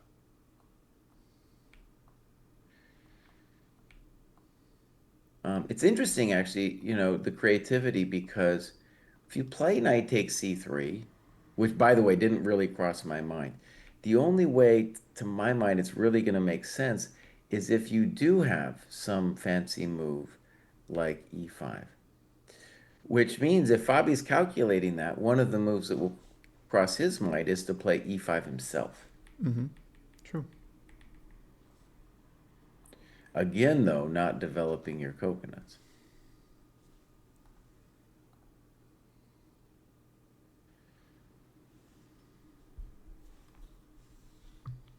Somebody said Sindarov just played g4. So f6 played. Who's a GM today? I am. And then g4. G4. Yeah. So, by the way, I feel like, just, let's say thematically, or whatever you want to call it, white is putting the pawns on the light squares as a buttress against the light squared bishop to try to take away those squares. So g4 makes some sense to me. Maybe king g2, maybe knight h4 to g2 to e3. We were talking about the root of the f3 knight to e3. And the g4, is one of the many things it does, actually gives our knight that square. Going through c2 was always a little weird because maybe it gets pinned up when it gets there. Yeah. So this still, to me, is an equal position, but it could still turn interesting. And It's a he's bit double-edged, yeah. first time he's actually thought in like 3 games. Like 3 days. First time we've had any thought in 3 games. But this does give up the f4 square. So now black has knight g6, maybe g5. Good question. Good point. Yeah. Uh-huh. I mean, probably it's all equal, but I would look a lot at knight g6, knight f4, or knight to e5. Very good questions. Yeah, I was just thinking about G4 from a uh, thematic point of view or something. Yeah, no, it definitely makes sense. But Let me yeah, try to defend his honor then. Let's do that. So knight G6. mm-hmm. Let me try this weird knight E1 move. Knight e1. Mm-hmm.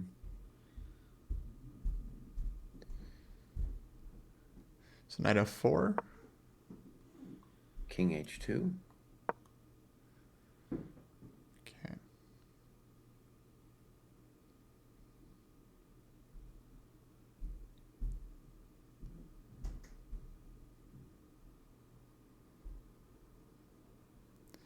Okay, have idea. I'll try. We'll just start with bishop g6. Knight G2.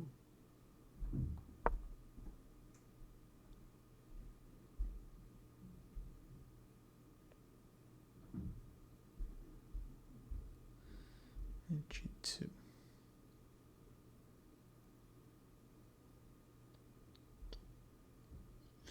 Knight d3 is anything? Not sure. Spicy. I'm going to claim I don't get it yet. So rook 1 C3. Mm-hmm.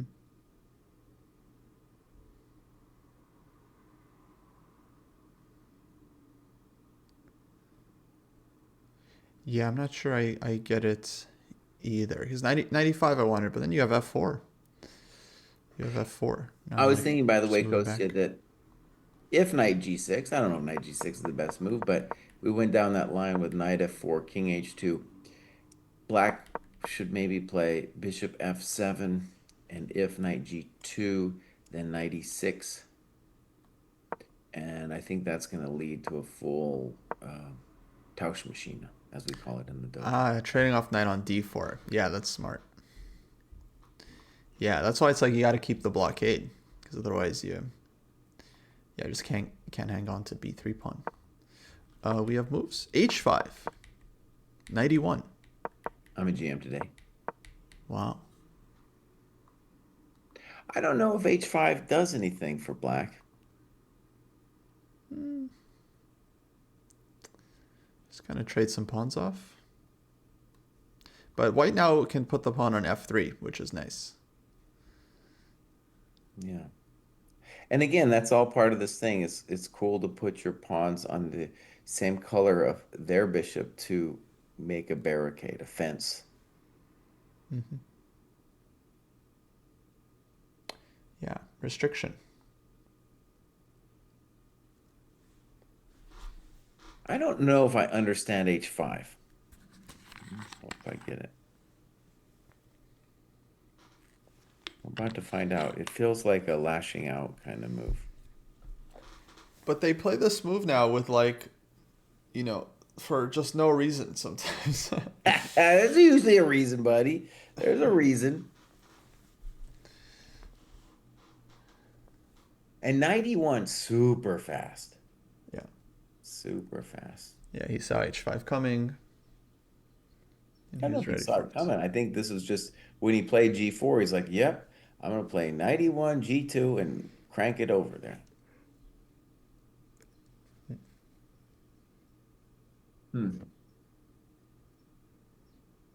Patrick's talking about throwing F5 in for black. I got my doubts with F5 because if nothing else, you need the G5 would be a good idea against all of the F5s.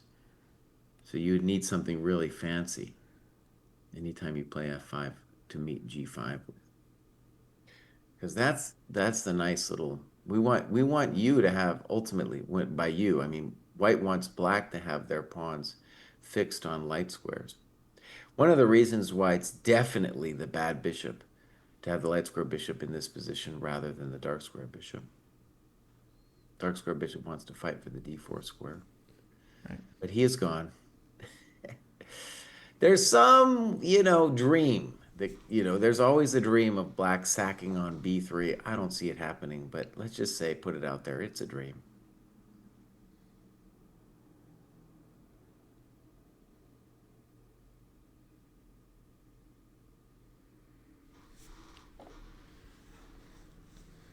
Is Naka in trouble again? Uh-oh. Uh-oh. Oh, Naga. A piggy bank's getting broken wide open. Just optically, this doesn't look fun. Oh, Blue Bomb came up with nice bishop to b6 idea. Bishop b6. What? Wow, that's a great move, dude. That's a great move. Not gonna miss that one, baby. Dang. So on the previous move, if bishop b3, black had queen f4. Right. So bishop b6, if he takes, then bishop b3. Dang. And he's saying, I got you, buddy. With or without rook e1, and yeah, f7 is dropping, and that looks catastrophic for black. All kinds of ideas and checks. Well, Okay. mate, Kostya, mate. Queen f8. Queen f6, rather, excuse me. Okay. So, it's not quite mate, but you know. Yeah. No, it looks bad. Come on, Jesse. Come on. So bishop b6 takes on e1, takes c2, but then bishop c7. Okay, rook e8 played, but this is Fabi Naka all over if he just trades rooks and starts lighting up the dark squares. Dude, this is the third bad opposite color bishop ending that he's had. Yeah, against Fabi, and then again, who's the other one? Sindarov? Sindarov, yeah. But that one, okay, that one was like, they went into it, it was already losing, I think. Hikaru believe, he thought, maybe he had some kind of off chance. Sure, yeah.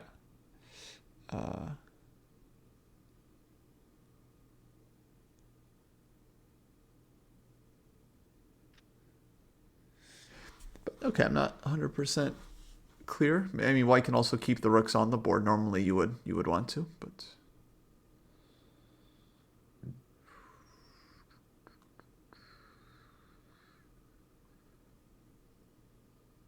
All right, Fabi is doing a deep dive on this move. Good, Fabi, good. And a5. Okay. King f7, and we didn't get that one right. He played a5. a5. So I did mention this, but I became enraptured by e5. I still like e5 a lot as an idea. It feels like a very thematic sacrifice.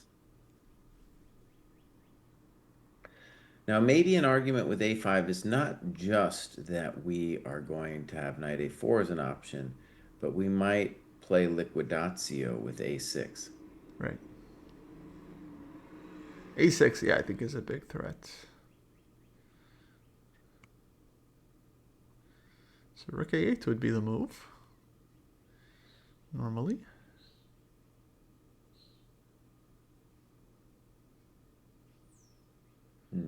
Or Fabi can think about making a draw with rook d8.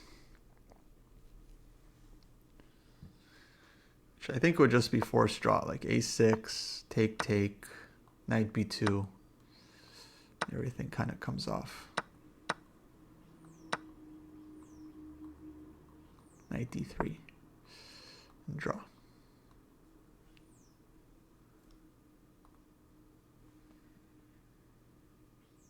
Okay, I'll defend his honor a little bit. So a5, rook hd8, just because natural is natural. Okay, a6. Pawn takes. Yeah, rook takes. And now I want to experiment with both knight b2 and knight f4. The claim is just that your knight is terrible. So let's start. Let's start with knight f4. I might come back to knight b2.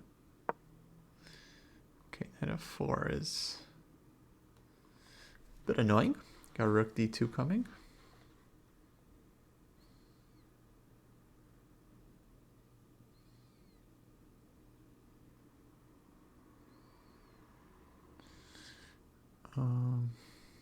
I guess take on d7 and go g3. Right, knight h3 check. 3. Okay, king g2. Knight g5. G5.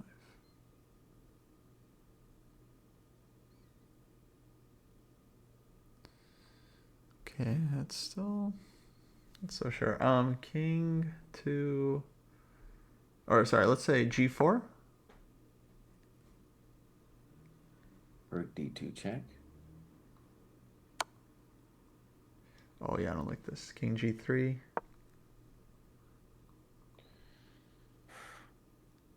Now, Rook d3. No.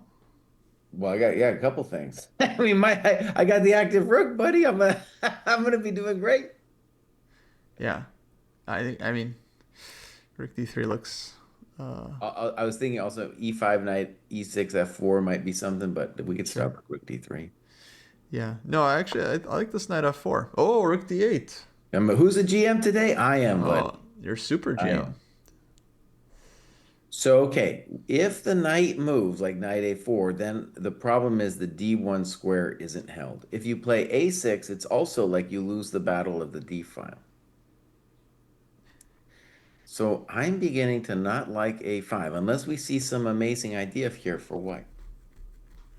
I want to mention too, like from a practical point of view, if you see rook hd8 and you look at that position with a6, you could say knight f4 looks good, but I also have knight b2, which might also be kind of fun and definitely no risk, where I'm the one pushing to the d file, the seventh rank with the better knight.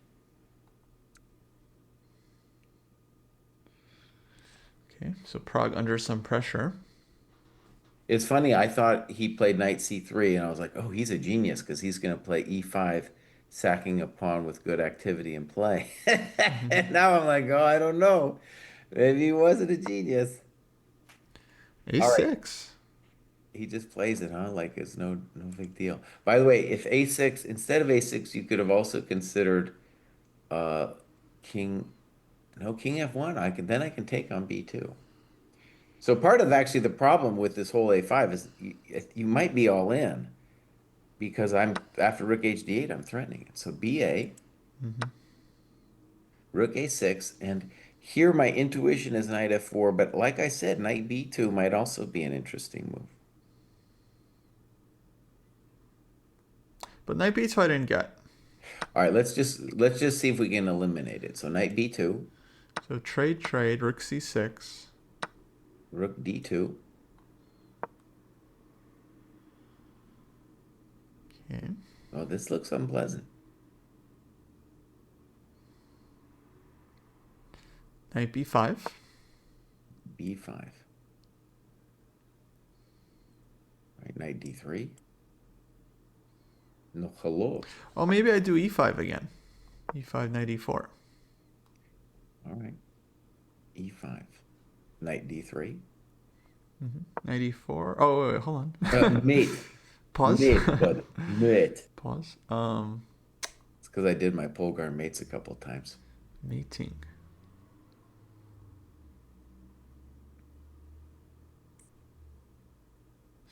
Okay, hold on one sec. I'll go not e5. Let me try. Rook d6. Played instantly. Instantly. Rook d6. I thought that was too fast, Fabi, but let's just think about it for a second. Well, he's threatening the pawn now with knight b2.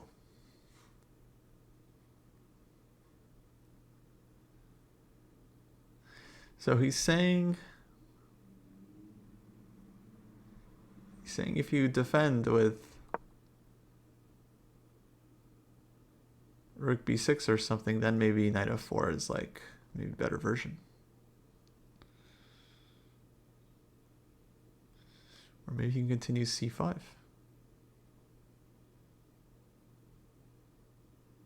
Okay, I just want to say what I don't like about it is unless you feel like that's clearly better for you, you would want to look at those other options, man. because both of those other options look tasty. All right, now maybe this is also something like clearly better for black. Yeah, I mean, Rook D8, he only spent like 4.5 minutes there. It's not like he really tanked and looked at all these ideas.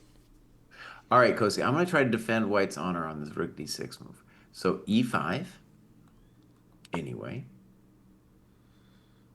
Okay, take. Rook d6. Pawn takes. Knight e4.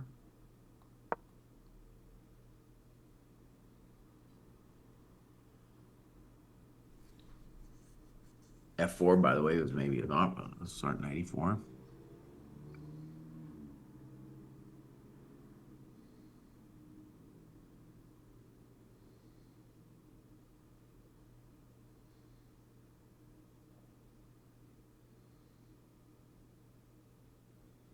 I have an idea for you here, but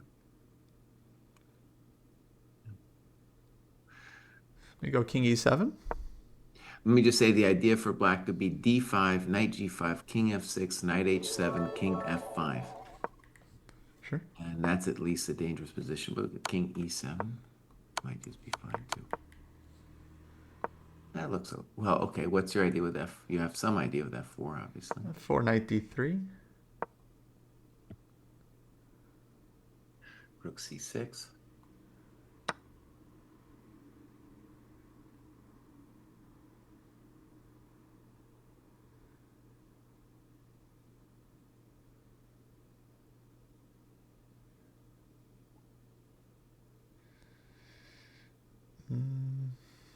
Yeah, knight b2.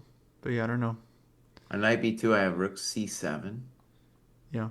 And I'm going to win a coconut. Yeah, and that looks kind of Josh. So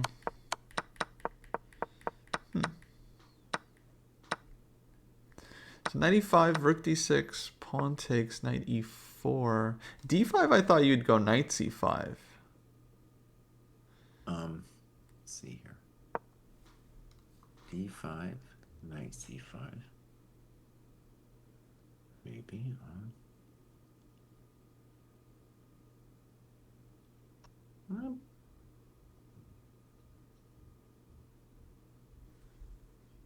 I believe in this for black, I think. Probably Yeah. b8. Yeah, I would too. Rook d6 interesting. Okay, let's do an eval, Kostya. I'm going to go for this one, for the FIDE game here. I think this is clearly evolving into our game of the day, even though we're a couple hours in. I'm going to go negative 0.5. Well, I'm at. yeah, I was looking at this for black too. What do we think? Points. I'm going to go grab a coffee, Kostya, and then I'm right back. Go 0.4. Okay, let's go around the horn, guys. So we have, this is the live position here. Move number 26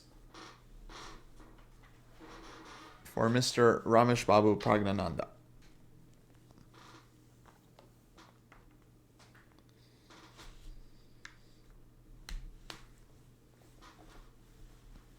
Then Sundarov Giri, we had h591, hg. Blue Bomb Naka, they got this endgame. Blue Bomb now thinking how to deliver checkmate. And Esipenko Wei Yi, we haven't looked at yet. But these guys are not really doing well in the tournament. They basically have no chances. Probably not feeling great. Forced to play out the rest of the event. Very tough, actually. Esipenko's position looks odd. Was this freestyle? King d1. Oh, he did it to himself. He did it to himself. But his position was already kind of wacky. So let's just see what happened here. Petrov. symmetrical structure. Some pieces got traded. And now, yeah, I think white made some questionable moves here because this is looking nice for white. Okay, so let's stick to... Blue bomb just played bishop e5. Okay, threatening mate in 2. Queen f5 is there, though. So, you know, any kind of endgame like this, equal pawns, black's fine. So queen f5, probably he's avoiding the trade with some like queen e3, and he's trying to set up the attack. So this one's tough for Naka. He's going to have to play very precise here, I think, to hold it. Sindarov, Gary spending his time here. Sindarov up as usual, hour on the clock. And Fabi, hour on the clock against Prague.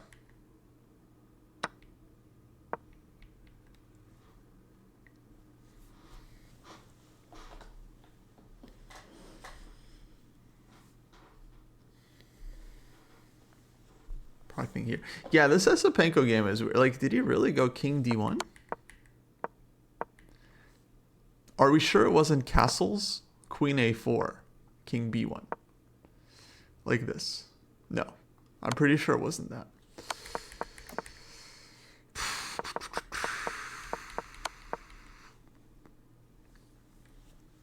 Yeah, weird.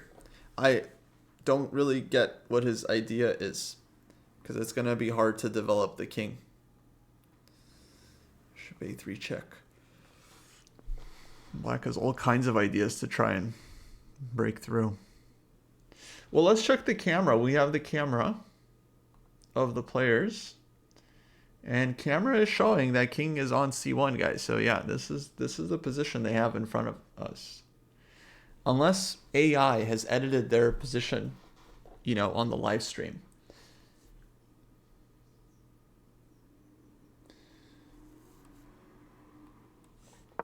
Yeah. No, I mean, castle's queen a4 looks very dangerous. So I can totally imagine he didn't want this. He didn't want this. You know, a3, you have to worry about all the sacks. And scary. For example, sack, I don't know, king somewhere. And then knight is coming around, and bishop like it looks very, very dangerous. I don't know. Maybe somehow white can hold it, but it looks incredibly scary. Some a5 also. So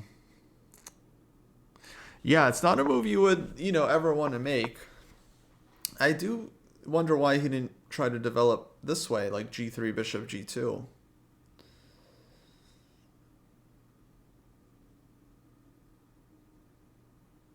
Maybe he touched the king. Okay, that's a thought. Okay, let's check the camera and see how intentional was king to d1. Let's see. He's no, king d1. King d1, intentional. Absolutely intentional move. He didn't seem happy about it. He immediately got up from the board. Like, I can't even look at this disgusting position anymore after playing king d1. Just immediately left, but he did play it. Genuinely. So, yeah. Esipenko. Oh, and b5. Yeah, Esipenko is big trouble now. Big trouble, little China.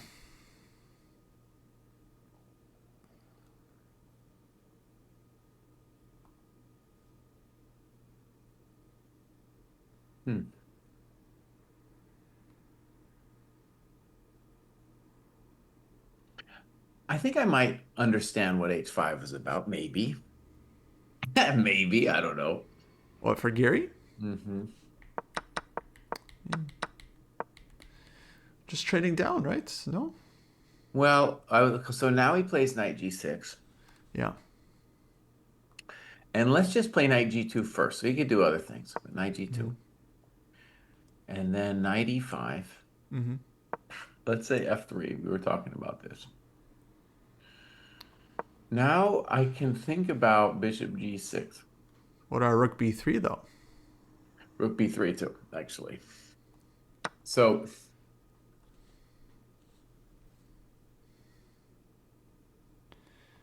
the issue now with knight g6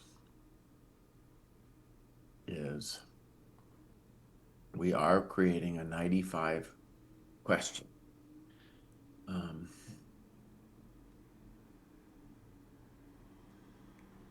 And I am, well, it's not just a question. I am coming to e5. There's no stopping me to coming from e5 now. Mm-hmm. And white needs a move.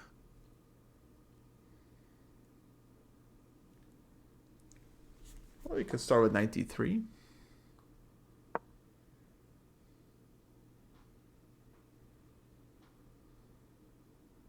Well, on knight d3, I have a couple thoughts. Knight h4 and also knight e5 anyway.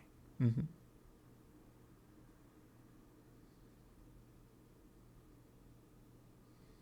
So I don't believe white's in trouble, but I feel like black's the one with the ideas.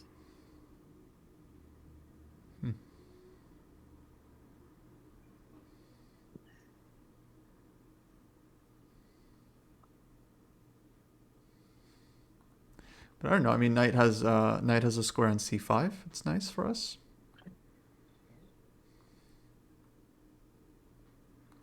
Yeah. I don't know. I'd rather be black in this position now, knight g6. I don't know about knight d3. I mean, one of the things that's hard for white is like, well, what move do I do? I don't You can think start with f3, king f2.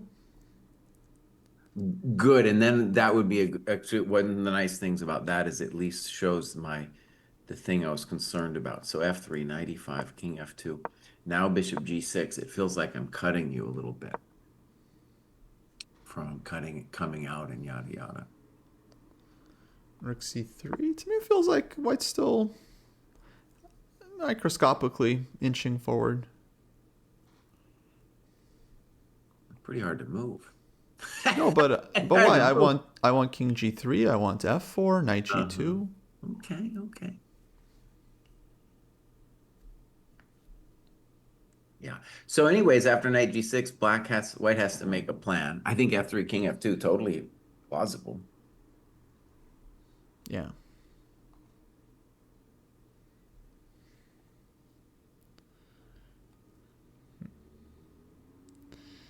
Prague moved, huh? You went h4. h4. Wow.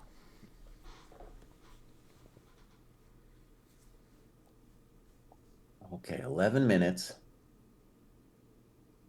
And if you want to think about it, he's less than 2 minutes a move. All right, let's think about h4. So h4 denies g5, which could conceivably solidify our knight on e5. It allows on all these knight f4s, the g3 is much better. Like he can't do that thing I did to you with knight h3 to g5. Also on h4, it might help us in later e5 stuff, right? To have, if I'm going to play a knight g5 dance, it might be nice to have my pawn up there.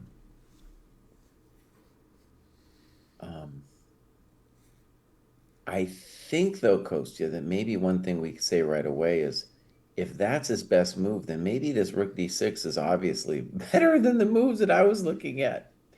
Because now black has a wide range of moves. Okay, there's knight b2, e5. Knight e5 even it's not dumb to play knight e5. Notice too that on knight e5, it's going to be perhaps difficult for you to play f4 now that your pawn's on h4 because maybe the knight g4 business is going to be too much of a thing. Yeah, this could be a weakness too. The very basic rook b8, that's a move for black as well now. Yeah, no, I really like what Fabi did. I mean, it's kind of interesting. It's like this knight f4 is looming to take over the d file, and then if you try to drop back with rook a1, well, then you just drop b2. So it's hard to hold everything together here for whites. So very interesting. Okay, Jesse, I go on a break as well. Should we set up Sure. Let me send analysis you one board? of these things, and I'm definitely going to stick with the Fabi game. So Okay, right one of these nasty chess.com things.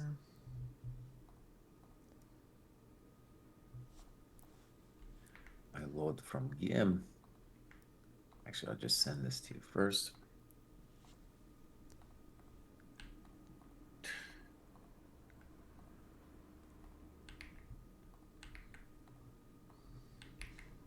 And you maybe you look at it one last time too, and tell us your updated your updated evaluation for the Fabi game.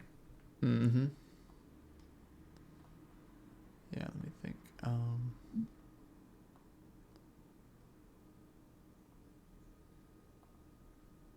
Flip the board too.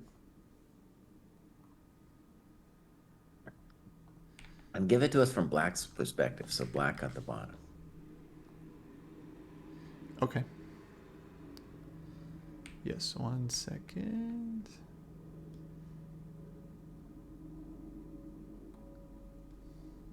Yeah, so for Fabi, I go minus 0.6. Starting to like it a little more. Okay. All right. And I think we are all set. Yeah, we got the live position, we got the clocks. Okay, I come back. Cool. All right, you guys, let me do where I think the first thing we look at is knight takes b2. And then the problem we say is rook takes e5. And this position, we just say, nope, this is not anything for Black. For example, I mean, yeah, there's no example. You're Black is fine. I mean, white is fine. So that's the first thing that Prague is saying about this move h4. So there are several other moves here for Black. e5, rook b8, c5, knight e5, knight f4, even knight b4, maybe not totally done. Knight c5. And in general, all of these moves, I'm trying to say that my king is better and that I am going to win the battle of the d file.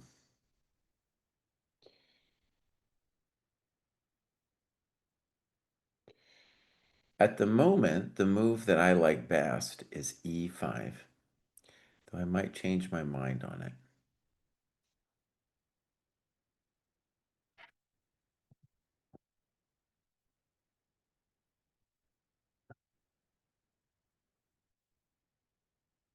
So for example, let's get rid of the move c5. On c5, snip, snap, something like b3. And then what do we got? I don't think we got nothing. Nothing. So we'll get rid of that move. Can we get rid of the move rook b8? This is maybe a more pressing question because rook b8 looks like, hey, that's something I want to do.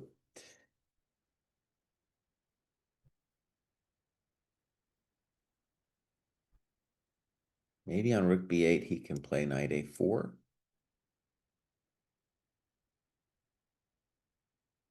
Pretty reasonable claim to say that knight b2 doesn't do anything. But white isn't really threatening much right now either. So this one I'm not going to reject. We're just going to keep it in mind.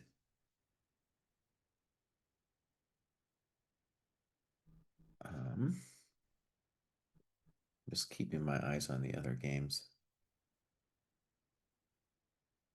Yeah. Anisha's trying to fight. He doesn't have much. What was the issue with knight b2 is the question. And I think I kind of dealt with it, but if knight b2, snip, and if pawn takes, there's this snip. So rook takes, and now e5, and white has pressure here, of course, and he's coming here. Once he gets here, it's a real pain in the butt. How's the blue bound man game? Dojo is not especially interested in the blue bound man game, but we might go there. We really want to focus on this game. If we putz around with a bunch of different games, we're not going to be able to appreciate from a human level what Fabi's going through here. Fabi has to win this thing. He doesn't have to, but it would be really nice to win this thing for Fabi here.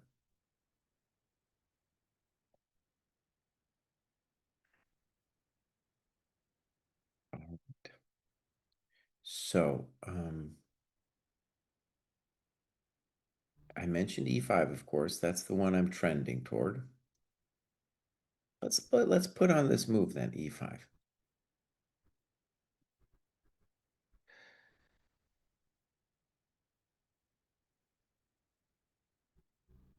Maybe white just says, you know what are you doing? I'll just come here. So what, I say. I don't think you want it. Well, okay. Okay, so here maybe. Okay, so let me just say what I don't like about it is on a move like knight f4, how are we not simply losing the battle of the d file now?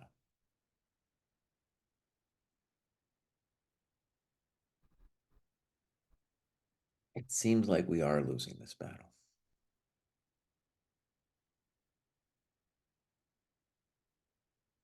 Maybe they'll look at this weird thing. G3, knight e6, rook a5, with the claim that if I get there, I'm completely fine. King f6, f4 exclam. Oh no. Oh no. All right, that might be part of the secret negotiations with this move h4.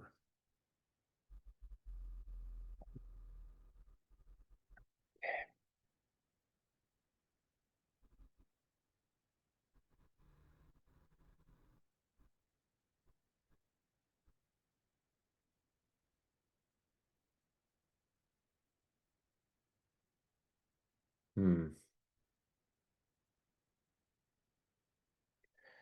You know, Kostya got happy with black at the very end, went to 0.6.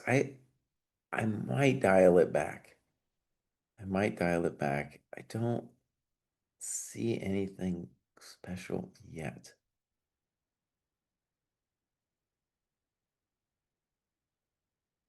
Hmm.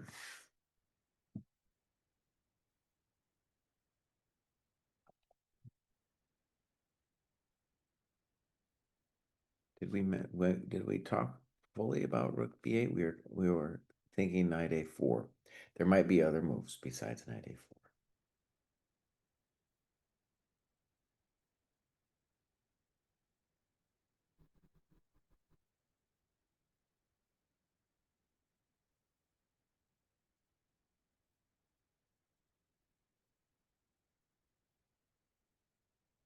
Be like rook b4. The party kind of goes on. It's hard for white to improve their position. So I don't know. Rook b8 looks like a good move. And what is happening here? Yeah, h4. We're still thinking here on h4.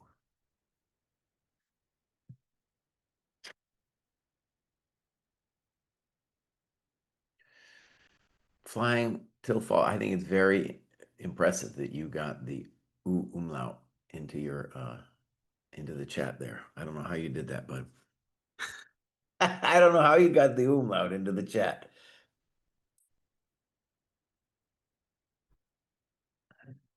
Paritos is talking about h6. Maybe, but we do want we do want a good move. Would love to find something forcing here for black. Just to keep the game under control. I don't know what the point of h6 is. Karma's got it on the keyboard. I don't have it on my keyboard. You got a special keyboard. Uh-huh.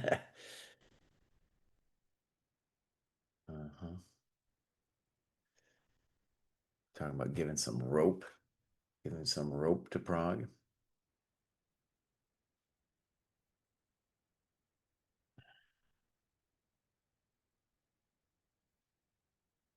Hmm.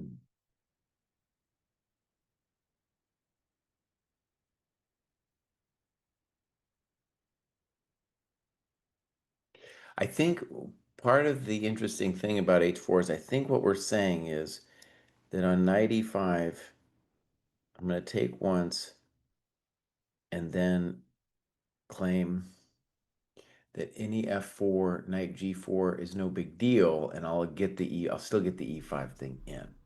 True? Maybe. That's a big one to think about, though.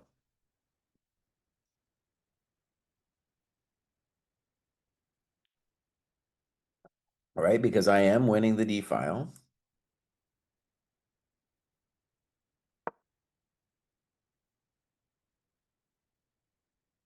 It's very scary to invite this knight in here.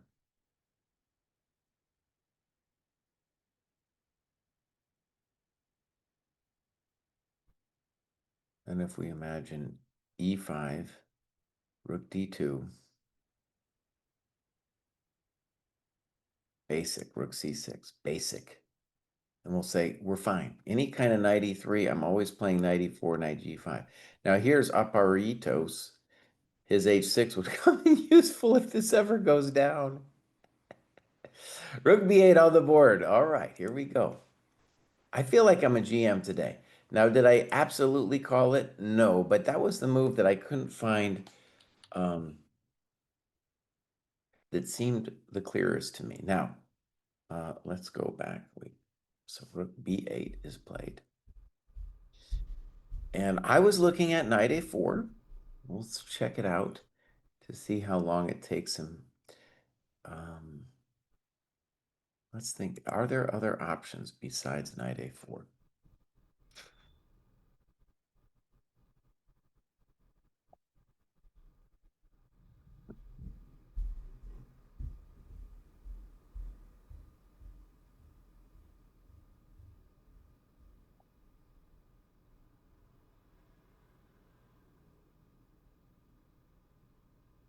Rook b8's a very basic move.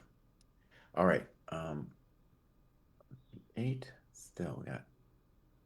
So yeah, Prague is down to like a little less than 2 minutes a move. No increment.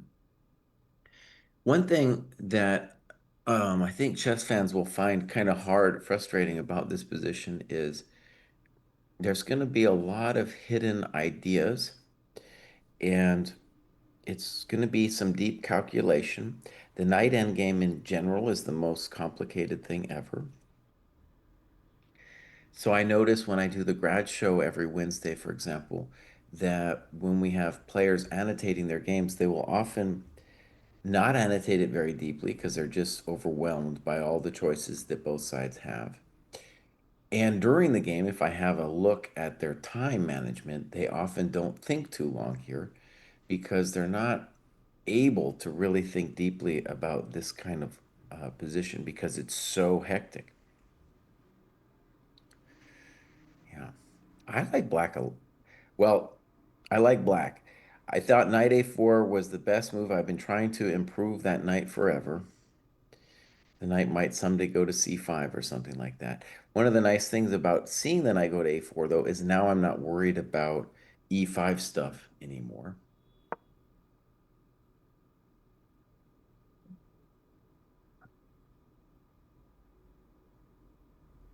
Paritos is asking about e5. Now, here I thought, at the minimum, it's a nice position for black, but let's get into it. And now check to the miserable king. Maybe a little unpleasant.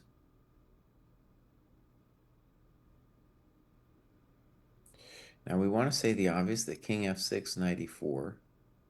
Aparitos, thank you for the question. You are absolutely right. This is the question. Let's play king f8. Now you have a choice between knight e4 and rook h7.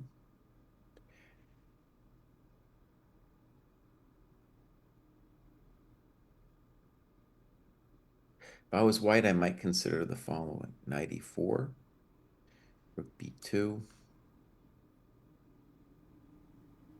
or rather, excuse me. D5, I think if you allow knight d6, that's probably too much. Knight f6, rook b2. And now, if the knight, well, knight h7, check the miserable king. Something like this. Seems like white is on top, but it's pretty hectic, dude. It is pretty hectic. Let's go back and make sure we're on the level. All right, so this is our position here. Rook d2 played, not so he's not going with the big questions. All right, rook d2. The claim with this move is that if you play rook b2, knight b2, then I again have e5, and I'm doing great because of the knight e4 stuff. If I play knight b2, then it's just poor because of snip and then snook. So rook d2. And this is a slowish move, which gives black a number of opportunities. E5 here, now e5 looks even stronger. So I'm going to go ahead and call e5 for black.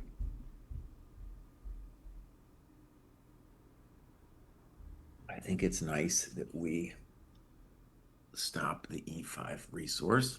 Maybe you look, Jesse, to decide what you think. Yeah.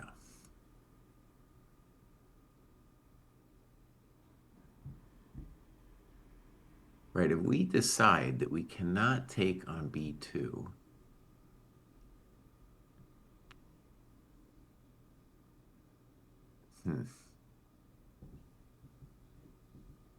Now this looks weird, but I don't even want to do it. Some kind of move like rook b2, rook b7 rather. Maybe white can play knight d1 good. In general, that knight's got to fix itself. The dangerous thing for black actually too is, let's just say the obvious. He has a dynamic advantage. And the bummer about rook b8 is maybe you're going to win the pawn, but you aren't necessarily going to win the battle of the d file anymore. In fact, let's just say when you play rook b8, you are no longer winning the battle of the d file.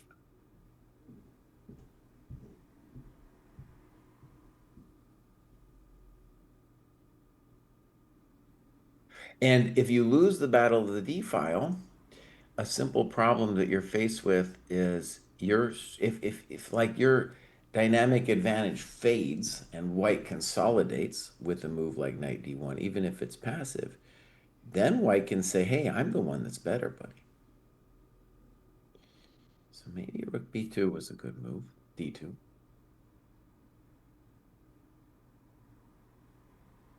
Maybe rook b8 wasn't it.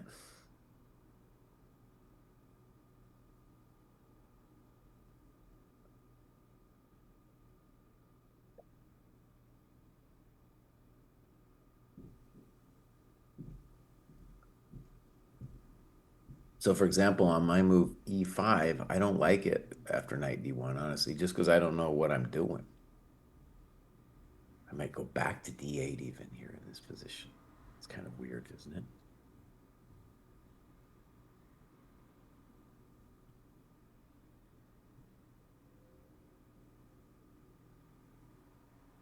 Paritos is talking about knight d1. I think knight d1's a nice move in this position. You're going to fix your knight. It does something now defending the...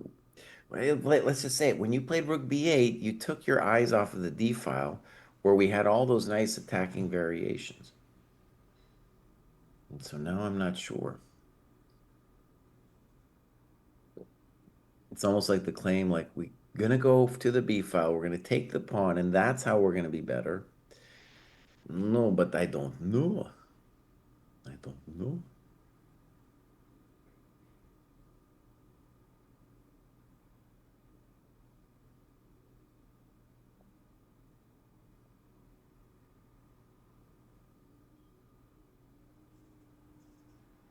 Don't look like much here, friends.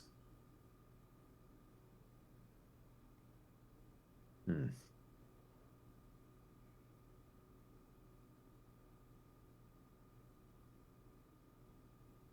So rook b7, I don't understand. Knight d1. Then what's our plan? Rook d8 after knight b1, maybe.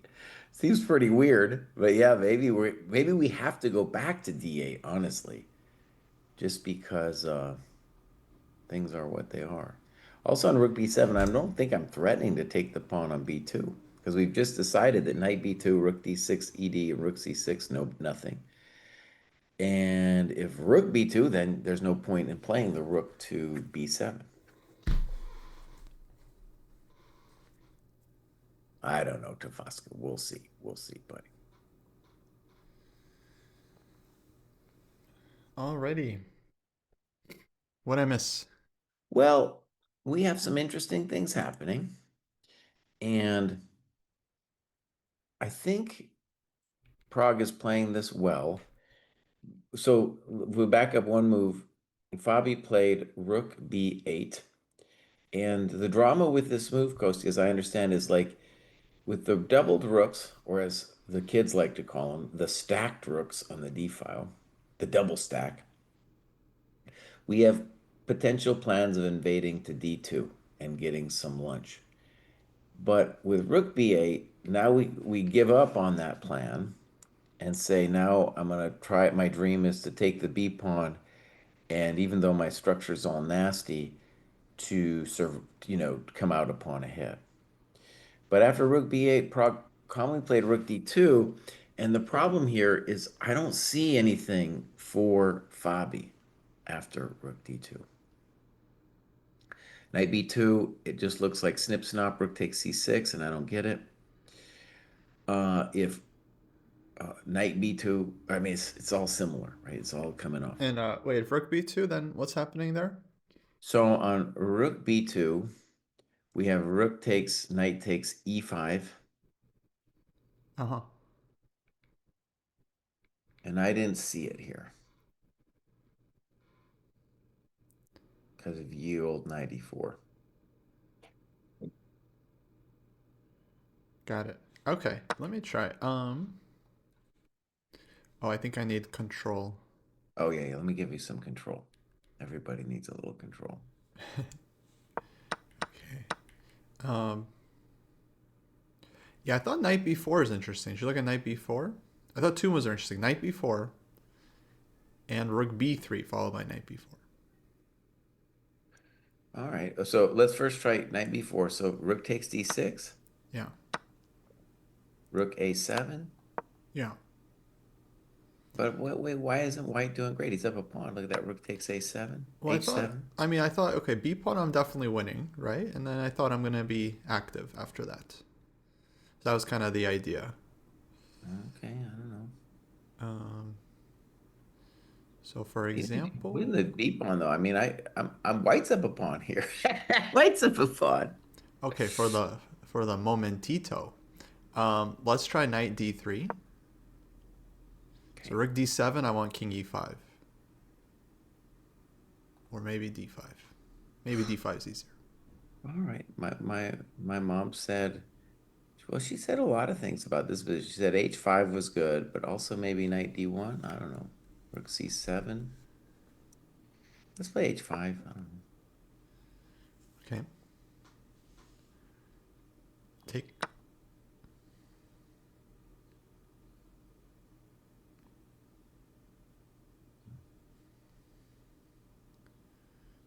He's taking my nuts.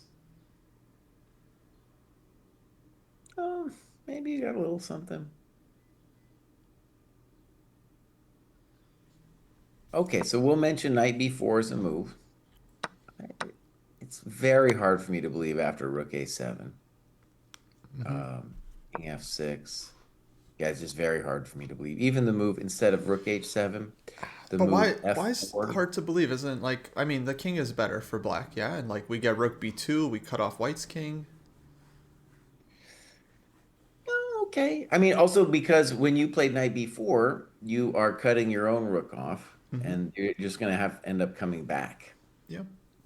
So before we do knight b4, let's look at your other move, rook b3. And this would be cool if Right. white had nothing else, right? Yeah. But and the other thing they've got is this knight d1 move, and that was kind of what was pestering me this whole time here.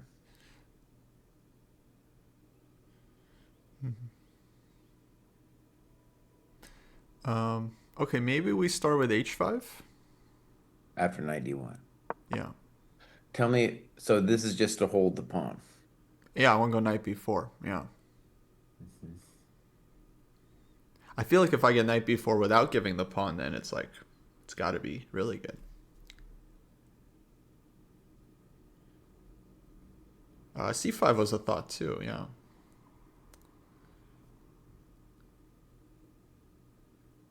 Okay. Or king f6. Yeah, fair. I like king f6 too. Like, I don't know, king f1. Okay, play.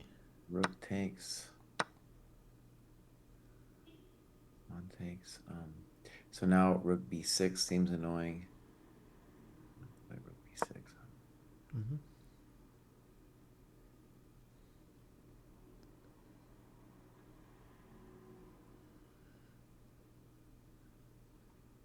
These positions are hard, right? It's like, do I have something, or is it just completely equal? Yeah. It is gratifying that I fixed the pawns. I mean, here in this position, I'll just say I don't know if black has anything, but I would rather be black. That's true. The knight's kind of funky on d1, and we can play a move like king f6, d5. We got ideas, yeah.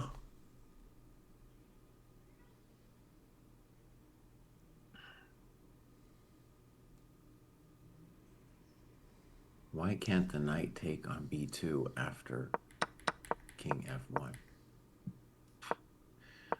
You Maybe can after knight d1.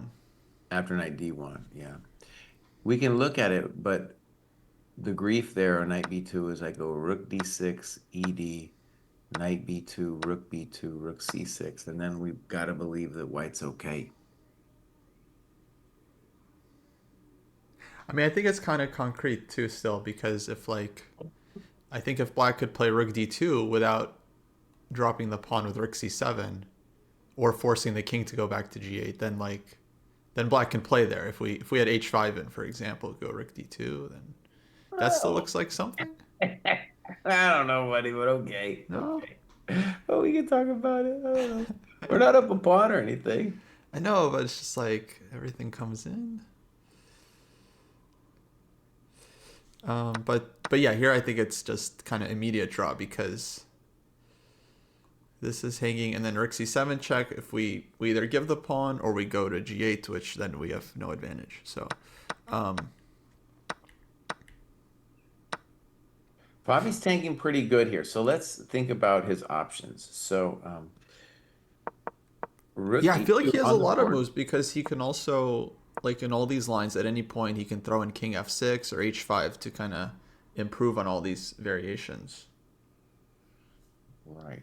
And one of the I like the rook b3, by the way. I like that one. That one's grown on me just because I like the idea of claiming that if you do play knight d1, that I will have le juice.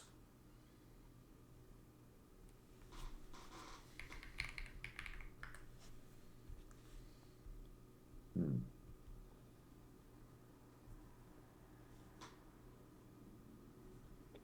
And somebody mentioned at some point going back to d8. That's kind of weird, man. That's pretty fancy. But at some point, maybe playing rook d8. Maybe, for example, if the knight goes to d1, it somehow bring the knight rook back. Maybe the poster child of that variation would be king f6. Now, white can do a bunch of different things, but let's just imagine knight d1 and now rook bd8. Is that really something? Still hard, yeah, hard to believe. Hard to believe because now the guy can play 93 and I don't know. Doesn't seem like much. Mm-hmm. And we have the question, can we start with H5? Absolutely. Kostya mentioned that. H5 is a possibility. See.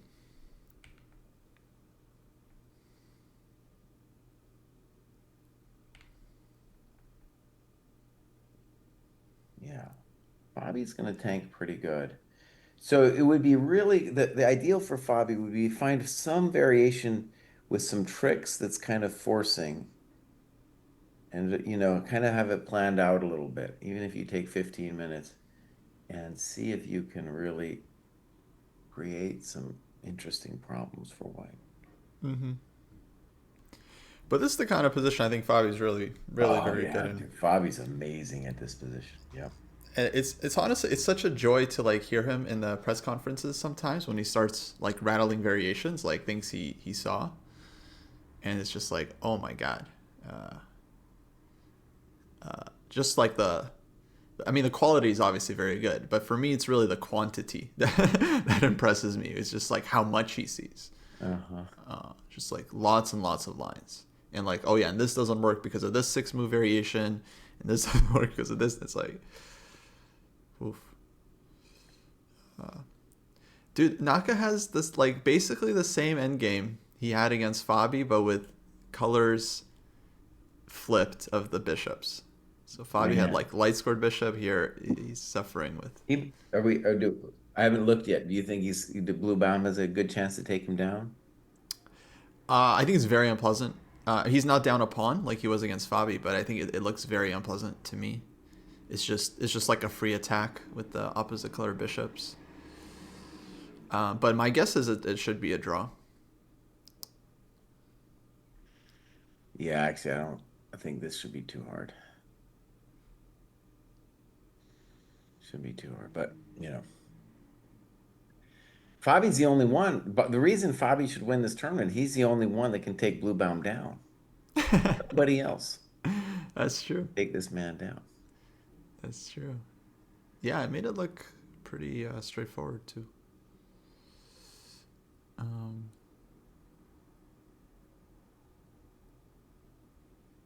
So there's some updates with Sindarov, yeah? What are we? I think it looks pretty equal. Still equal? Yeah. Okay, yeah, 4 moves to make for pressing. Gary. I guess we got to say he's the one doing the press of the coconut or whatever you want to call it. Yeah, he managed to basically get, I mean, like the maximum, yeah, he could have hoped for. Mm-hmm. But how to actually, like for example, rook d6, and then what is white? Yeah. Now you might be able to play bishop e6. That's controversial, but rook d6 is the bait. Let's call it the basic move. And actually, he played rook 8 b7. Rook b7. Saying you can have my coconut. What is the intention there with rook 8 b7? I feel like he's saying that white just can't make progress with the extra pawn because you can't move your knight and then you can't push the pawn. So how do you do anything? Okay, I don't know. I'm not saying he's not going to blunder into some Sindarov trap, but I think that's the idea. Still, I think you want to not give away the pawn for nothing. Wait, hold on. Sorry. He also has bishop e6. Maybe bishop e6 is his point? So rook d5, bishop e6? Yeah. Okay, that's more my speed. Yeah. Probably should have started there. There we go, Kostya. Caleb the use on it. Yeah. Okay, rook 8, b7. Nice move. That enables, so yeah, if we say that white has nothing, then black can have all kinds of other things. All right, rook h2 played. And look at Sindarov. He's pressing. He's trying. He obviously could have just made a draw if he wanted, but once more. So it looks like king g6 is a pretty natural thing to do. King g7 if you're afraid of rook h8. Okay, yeah, there's a little press. Yeah. I'll drop the video for everyone in both chats. You guys can check out the video feed of any game without the eval bar, courtesy of Lalo from the dojo. So excellent little tool there to follow the players. By the way, is this a thing where, oh yeah, so unfortunately when we switch, it doesn't automatic, well, when we switch at least with this analysis board, it doesn't automatically switch. If we switched it on the game feed, would it automatically switch with our evals? No, Because I this got is to switch the showing, eval manually. Yeah. right. That makes sense. Um, yeah, it'll take a smarter mind to figure out how to get it. But yeah, I guess so. The eval we have just for run is Prague Fabi. So that's why we're liking Black's position there. And that's, yeah, that's still for our main analysis board. But yeah, just looking at the live position for Geary. But yeah, just so everyone knows, we And have the I'm Prague dialing Fabi game. mine back a little bit. So I had negative zero point 0.5, and I think it's so difficult here. I'm just going to put it back a touch to negative like zero point 0.3.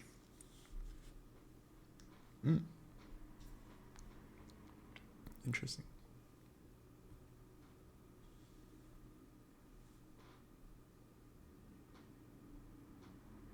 Very key moment for the whole tournament. Like he's got extra time. He's got a position where he should be able to generate play, and he's got to find some way of making creating grief here.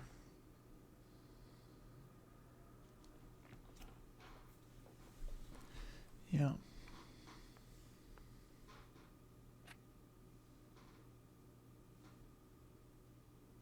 So let's go our candidate moves here. There's people have talked about h5, rook b3, knight b4, e5. People have talked about rook b7. I didn't quite get that one, but yeah, rook b7. If you were going to move the h pawn, it feels more natural for me to play h6 than h5, but okay. At least with h6, you have to worry less about e5 sack variations, right? Because then the True. knight e4 thing. Yeah, maybe you need Nordovich, some flexibility with G5. get a little flexibility, yeah. Nordovich is saying, haven't we called the tournament? No way, buddy. If Fabi wins this one and the other one goes to a draw, which we expect, Fabi's only a point behind, so he has to just win his game against Sindarov. Yeah, And we everything Fabi else is equal. still gets a big white game against Sindarov, and so far Fabi has scored 3.5 out of 4 with white. H6 played. Wow, I'm a GM today. you're psychic today. Very nice, very nice. So we can understand he's trying to. I think he's trying to prepare knight b4. Prague under pressure. Well, it also just kind of, yeah, it's a good pressure move.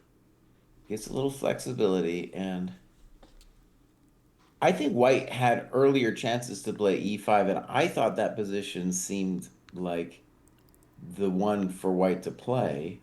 But anyways, h6 permanently, not permanently, makes e5 a lot more difficult because the knight g5 move won't be there when it arrives on e4. Yeah. No, that's So, fair. so good question now. One of the horrible things about time pressure is if it's not a position where it's clearly a forcing move, well, it becomes a little harder. So let's imagine candidate moves here for White. We have um, King F1. We have we can talk. I don't believe in E5, but we'll mention it. We have some kind of knight A4 or knight D1. When you were away, Kostya, I thought I wasn't thinking rook d2. I was thinking knight a4. So at any point, he could play knight a4 here. And I want to stress, like I said earlier, about half an hour ago, it's not the case that Fabi's without potential drama himself. If White can consolidate the position, then he might just have a winning structure. So what I'm trying to say is White has transitory dynamic advantages, such as the beautiful knight on d3, that if he doesn't do anything with those advantages, he could eventually end up drifting into a poor position. Yeah. Um, Interesting. Yeah, for me it looks tough for white. I feel like black is going to fix the structure and then have some small advantages there. Some kind of G3 move at a certain point could become a thing. Well, let's get into a little bit then. Mm-hmm. Let's say King F1, just because that's what they would do. Yeah. Um, let's see here.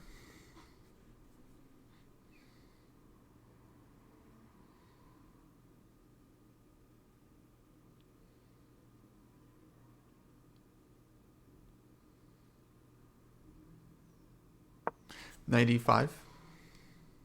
Yeah, let's say there's a couple moves, 95. So a nice thing, of course, now is there's the rook a7 thing isn't gonna destroy all my stuff. Okay, here I have an obvious question though. Rook takes, Mm-hmm. pawn takes. What about this weird f4 now?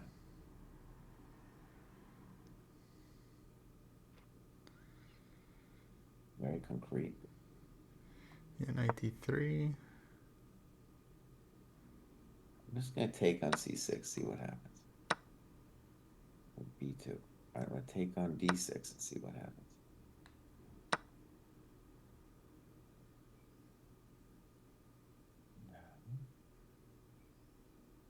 Pretty sure we want to play e5.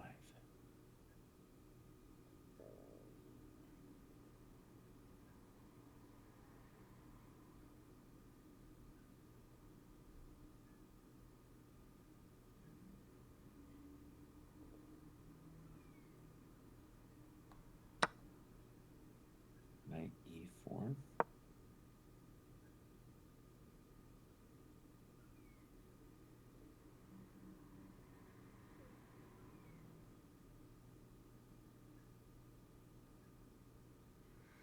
Okay, I think I have to give check.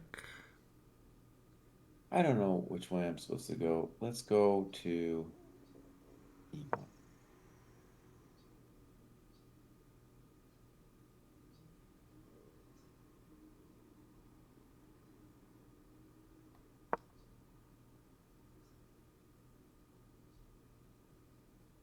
All right, rook d7.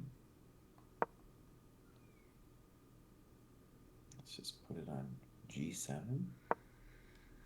Maybe h7, I don't know. Yeah.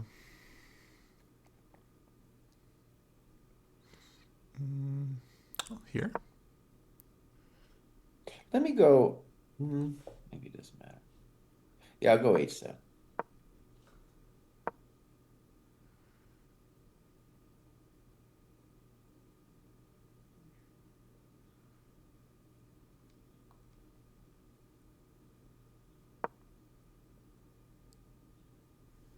So,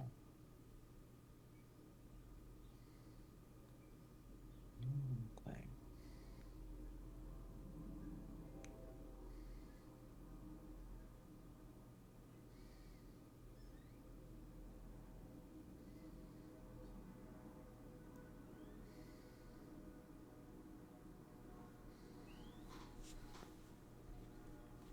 Let's send your king on a walk. Knight d6. Mm-hmm. Check. b7. Knight d6. Now we'll play rook f7.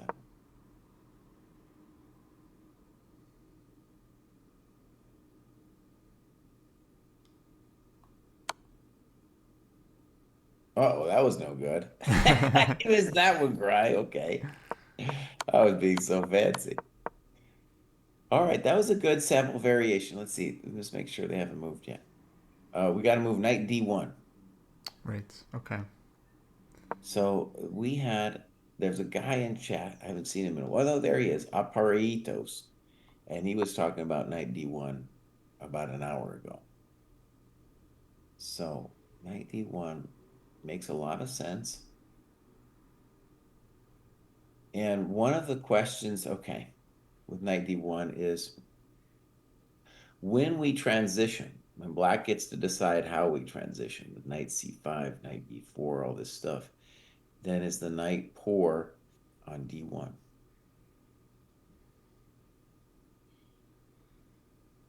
Yes and no. It's like it looks passive, but it hits B2, and then if you lose B2, it's ready to kind of just jump back into the game very quickly, or trade off. Um, hmm. Now what?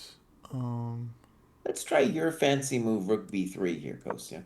yeah, I was thinking about this, and then could think about C5 next or I knight might, B4. depending on how it goes. I also have maybe knight B4, yeah. Mm-hmm. It's just kind of a nice square to be on.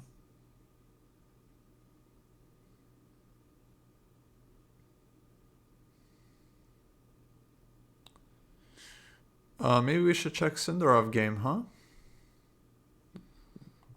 Are people saying he's in trouble? People asking.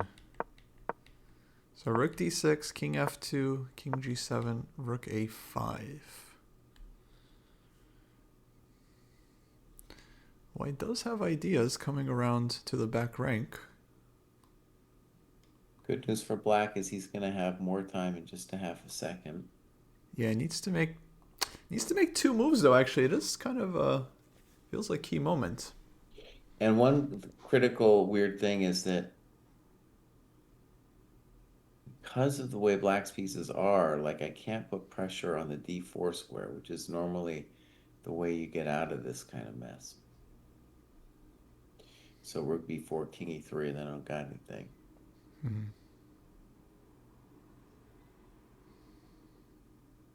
Huh, okay.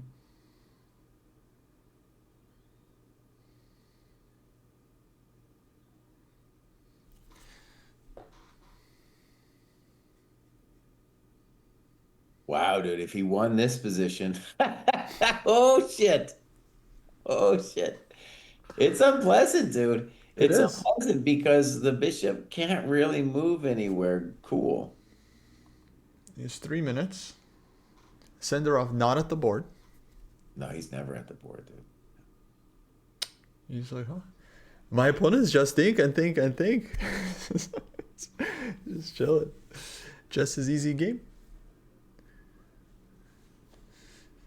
Just memorize first 20 moves and then play fast. Although yesterday, we were looking at it with Josh, and he made the point actually that Sindarov had an hour left after making 20 moves, which is actually very reasonable time management. If you have 2 hours for 40 moves, Mm-hmm. and he had over an hour, he had a little bit over an hour for 20 moves left because your opening moves are given to you, so he didn't have to spend time on those. So it's actually quite reasonable time management in terms of leaving yourself an hour for the 20 most critical moves. Mm-hmm. It's just everyone else is tanking and going far below. One thing actually Josh told me years ago about players who break in to like a top group like Sindarov's doing is he made a really interesting point that the problem when you come in and let's say you have a interesting style or you have some interesting skills, your opponents are going to be looking at your games and they'll figure you out. So for example, we know Fabi very well. We know Anish very well. These are established players. We know all the things that we do. They do. But we don't really know Sindarov that well. Like we didn't know that he was going to do this time thing, this time game. We didn't know how deeply booked he was. But now they know, or they're starting to know. So he might have a great tournament now, but that kind of play, they're going to get used to it. In the same way, I feel like Aragaisi, the players have gotten used to his style. They've understood how to play against it. Maybe this is what's happened to Gukesh since. I mean, this is actually very similar. If we assume, let's follow your line, say Sindarov, you're like, okay, he's having a great tournament. It was a heck of a tournament to star in. You know, if he wins this tournament, it's like he's fighting for history all of a sudden. And like Gukesh ascended to the world championship, had this amazing Olympiad, and then since then has really struggled. I think Gukesh is suffering other problems too. But yes, that's also the Josh's narrative about Gukesh could certainly apply. Yeah. Well, I don't know if people have figured him out, or yeah, if it's just too much pressure or what. But So we have Rook B4 on the board over there, and we're anticipating King E3. And I don't, maybe Rook B4, I don't understand what the point is, but Black, of course, could just play Rook B7 next and say, what? What do you want to do to me? This is what I'm guessing is going to happen. Sindarov, the only reason it's probably click ticking down a little bit is he's not at the board. He's got to come from his fancy room. no, he's there. He's thinking. He's thinking. Yeah, King E3, Rook B6 on the board. King E3, Rook B6. Interesting.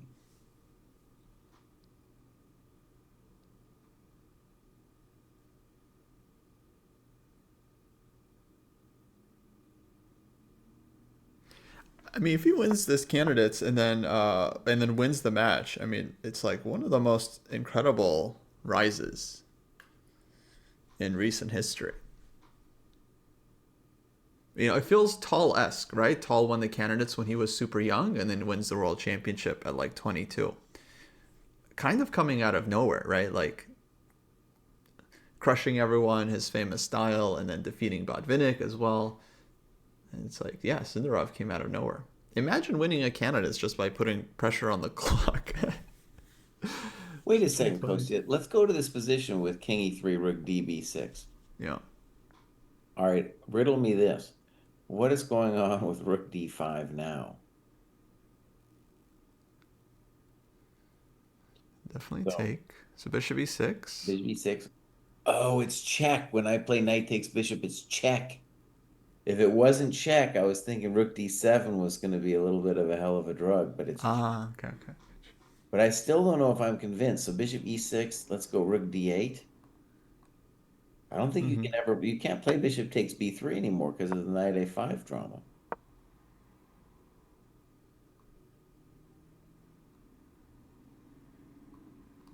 Maybe you play Rook takes B3 and sack the exchange in that position. Sure, yeah, you try to hold it. I had something like this very recently. Maybe on Rook D5 you could just sack immediately. And then go for some Bishop C6.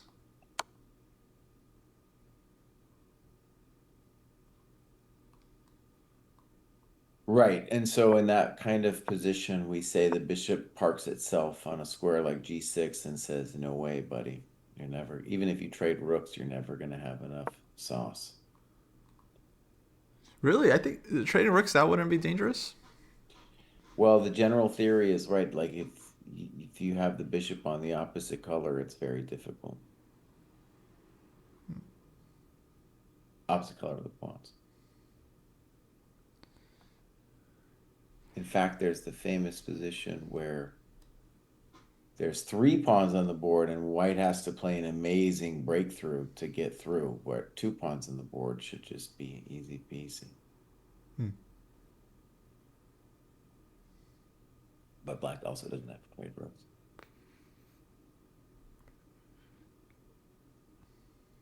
It might be a good example of fine endgame skill there, right there. Yeah. I think with rooks on the board, then it feels like a much easier defense. Because you always have potential counterplay white has to worry about, and you can like defend f6 and stuff. So that one actually, I would think, yeah, I would think black should hold down the exchange. Yeah, because I'm looking at that position right now with the rooks off. I think it's just a draw. I think it's a known draw. Okay. Okay, Fabi. He is tanking good. G5 played, Whoa. again keeping the tension, and white thinks 2 minutes and plays the, I think, very ambitious H5. Yeah. So He's H5 dreaming is making about the the knight claim on that, G4. yeah, that my knight's coming to G4, buddy. I don't know. I don't know. And this introduces now the hope of knight F4 at some point. It also makes the game incredibly concrete. Yeah. All right, let's put that on our little classroom thing. So, not rook d3. What's wrong about that? G5, H5.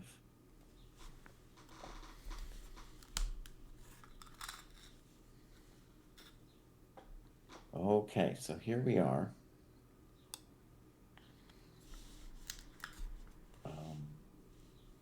So the first claim that white makes when he plays H5 is that knight F4 is nothing.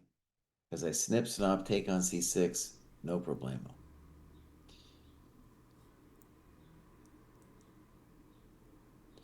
This knight E3 G4 is potentially kind of a thing. So Yeah. candidate moves could be rook BD8. Mm-hmm. One of the nice things too about it is with rook B3, I was always hoping to say that if you played knight E3, I was going to move my knight and attack you. But any knight move, and then you're going to play knight G4, and it's going to kind of suck for me. No, but hold on, because we have the tempo on the rook. So you do have rook b3, knight b4 stuff, or knight c5. Maybe, okay. Still pretty complicated there, but yeah. But there's also, yeah, knight f2 exists as well to try to trade off. And Mm-hmm. All right, so candidate moves here are rook b3. I don't like knight f4. Rook bd8 seems weird. knight e5, Knight because then you cover g4. Right. That might be the most plausible thing. But okay, here's an obvious question there, though. Knight e5, rook takes, pawn takes, rook a7 check. Mm-hmm. Where do you go? Here, let's put that on the board. So.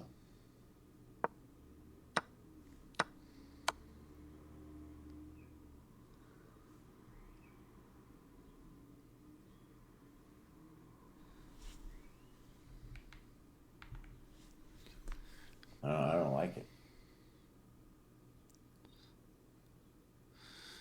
Wait, moment.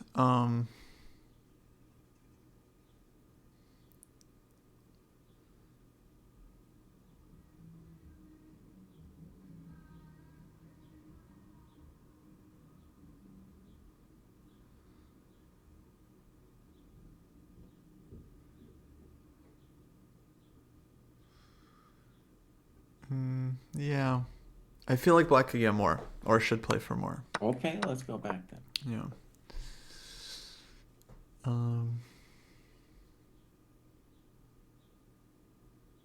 And why not rook b3, or did we have anything? No, I think rook b3 is a really good question. Mm-hmm. So if knight e3, then we say, ooh, baby, knight e5, and we're doing okay. Mm-hmm. So let me try your knight f2. But here I thought we could maybe go for rook in game. Okay, but knight takes f2, rook takes f2, and I'm fine. Right? Maybe white's better even in that position. No.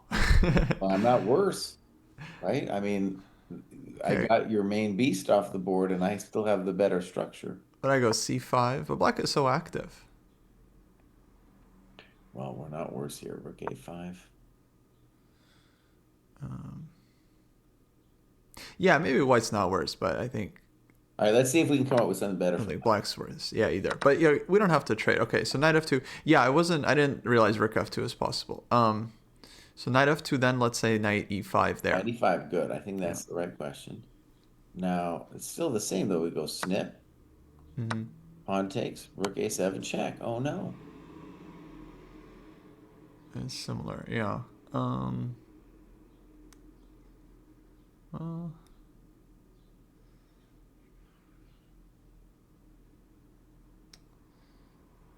Darn it.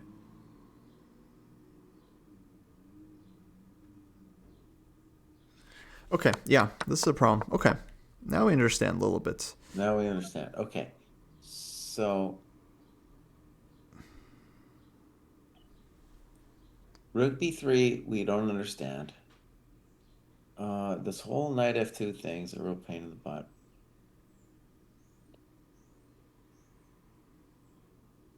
What about g4?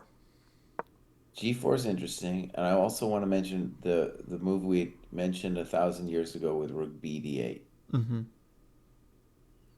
So G4, do I understand this move? So one cool thing about G4 is if knight F2, Kostya wants to rage me with knight takes, rook takes, and then G3. Yeah. How do you like that in game? Okay, so interesting.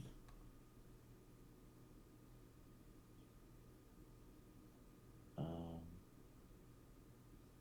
do I understand what's going on? All right, I'm going to do basic things. So 93, Okay. Take. takes.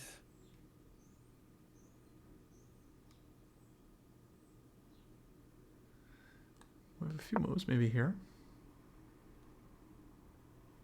All right, rook takes, pawn takes. Yeah. Yes, Dan. The problem with king e8, knight f7 ideas, or putting the knight on f7 at any point, white's knight comes to g4 in all those lines, and we're just not able to hold the h6 pawn.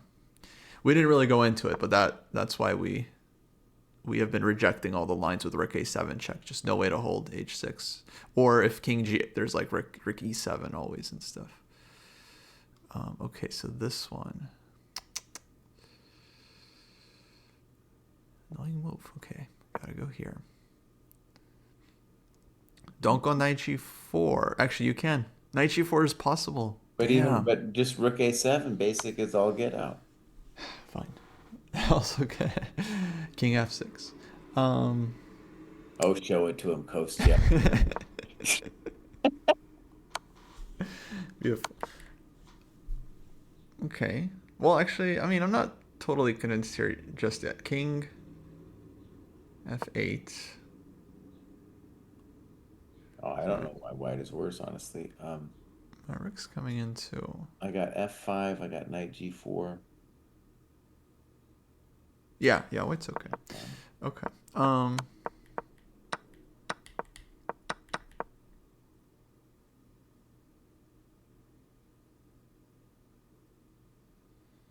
Let me try something, Kostya, because this was also a chat request ages ago. So instead of G4, let me try rook BD8. And the claim is that on 93 that I will be better on 95. Is that true? I don't know, but that's the claim. Mm-hmm. Maybe we should check it first. So 93, 95. Rook takes. What did you want here? Rook takes.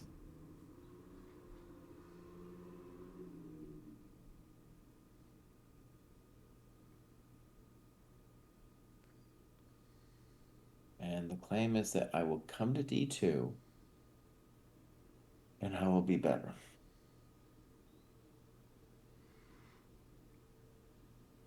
I don't really have a strong faith in this, but that's the claim. Mm-hmm.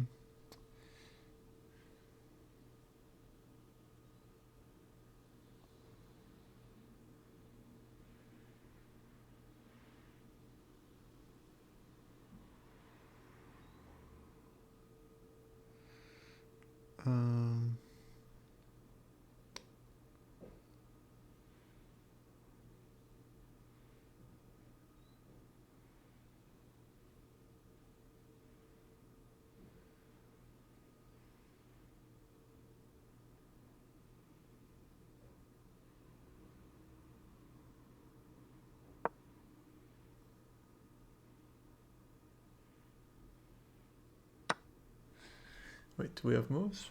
Oh, 95 played. Okay. So he's allowing this rook a7 check. Mm-hmm. Wait, oh boy. Gotta keep up the main line. Jeez. Yeah. Okay, what do you got? Knight d1, g5, h5. Okay, promotes. I think promoting it, I don't know how much it actually helps. Sometimes it ruins it too. Sometimes the chess.com analysis board has too much at that point. It's like, God, get out. Too many lines. Okay, yeah, here are big questions after rook a7. Oh, wait. Did your board move? Well, okay, so I was, there's probably more than one move here, but I was concerned with f4.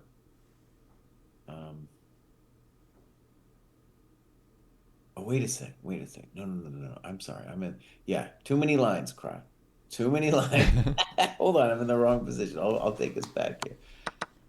Okay, so h6, Oh, wait. Yeah, this is, yeah. knight g5, knight d1, knight e5.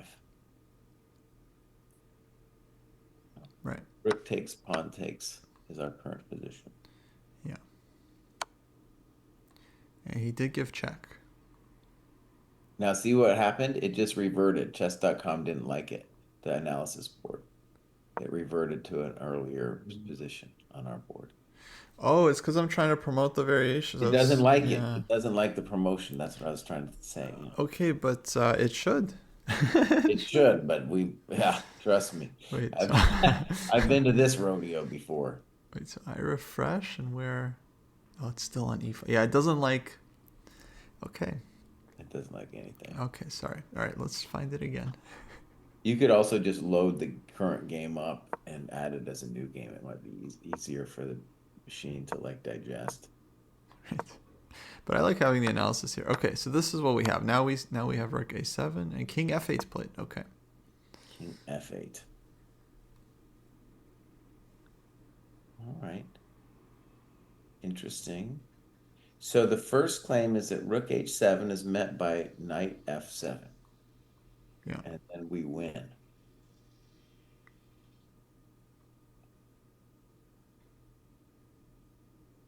Wait, did we not have this before? We had similar things. But knight e3, we didn't understand. But maybe this can be answered with rook b3. Interesting. Okay. That's kind of fun. That's fun.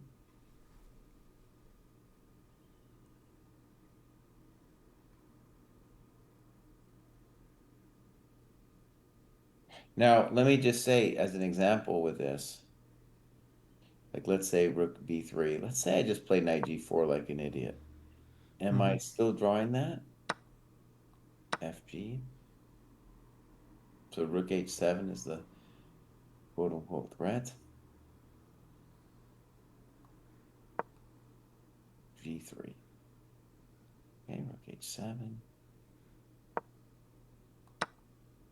Rook h6.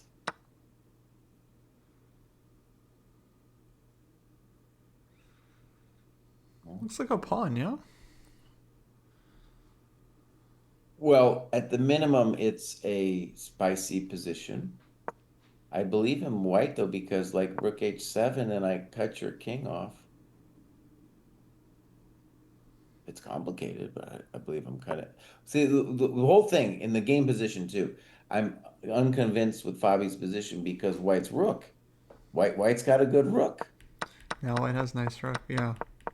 Well, he went king f1 and now d5. Okay. So he didn't fix his knight. We're going to see, by the way, we will see mistakes now from both sides. We will see mistakes. King f1, d5. I don't like king f1. Just want to put it out there.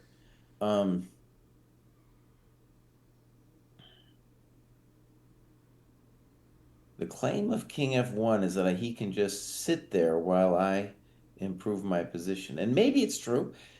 So because now black has to improve the position with just two people. He can't improve his king anymore. His king's a chump. But you have knight f7, king g7. But once I play knight f7, then the gates are open for white to do his thing. No, I understand. Yeah.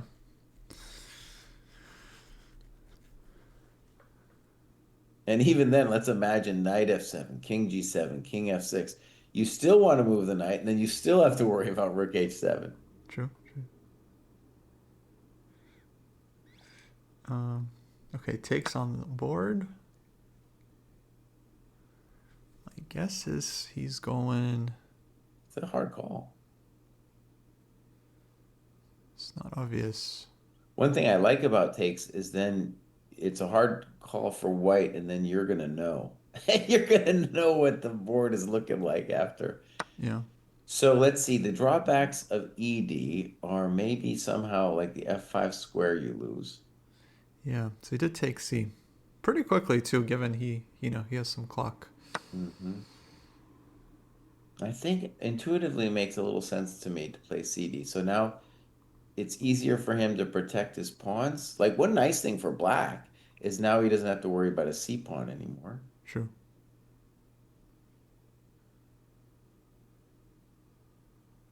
I'm real close to just calling this equal. Maybe, as I said, there's no reason there's no key reason at all to think that white is worse anymore. Right? Is there? I don't know. For me, the B pawn is weaker than anything black has. Okay, white played a move here I don't like. That is at least Ooh. encouraging for black. He plays rook a6, and this is going to allow my king to live. Right. The claim might be that on king e7, I still go back rook a7 check, and if you play king f6, I play rook h7, and if knight f7, I do my knight e3 thing, and I say, what? That might be the claim with rook a6. No matter how you think about it, though, it's got to be a good sign for black, because now we get the chance to do something. So nice, because our king, like the whole reason like white was comfortable, it felt to me, was that our king was so terrible. So now Fabi gets to think about this and wonder, is there some way that I can work it?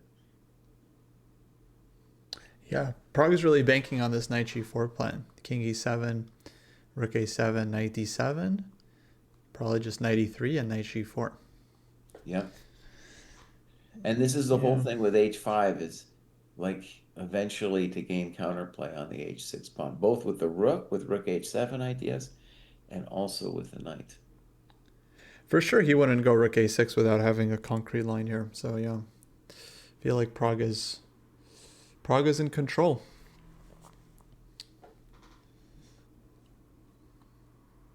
Yeah, he's got only 6 moves to make too. It shouldn't be too hard. Yeah, if it's draws all around. Oh, Naka drew, by the way. It's good for him. Yeah, no wins for Naka first half.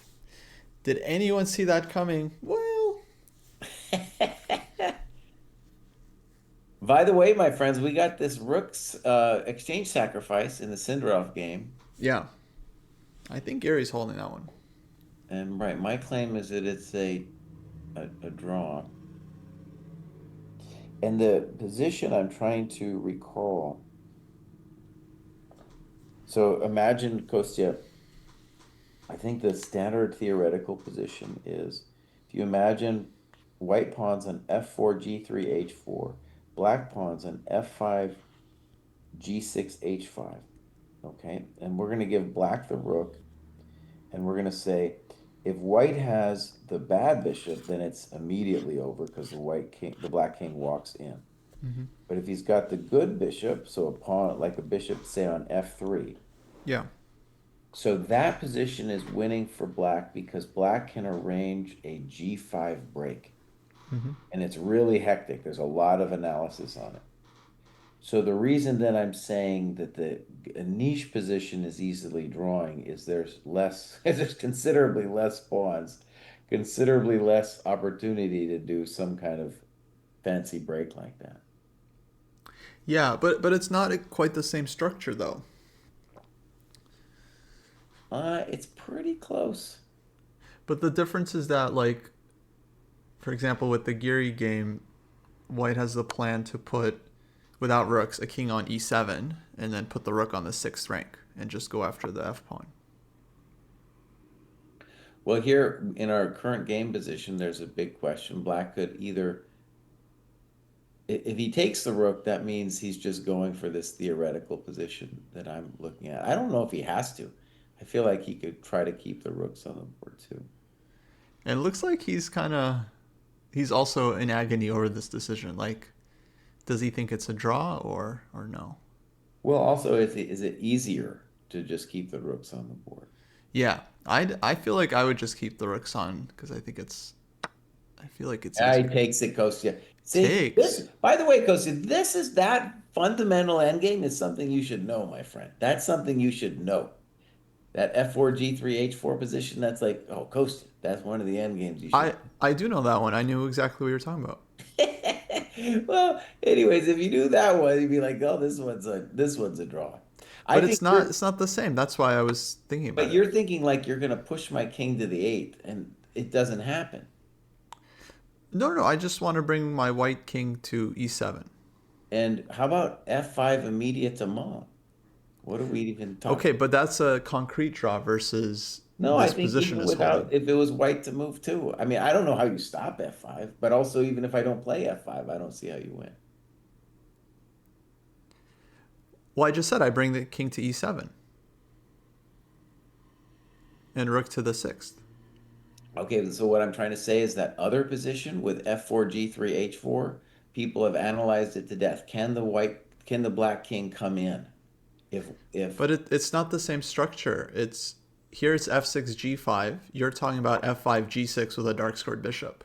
All right, so here he plays King F7. F5, arguably easier, but I think he's just doing this thing I'm trying to say. No, no puedo do nothing.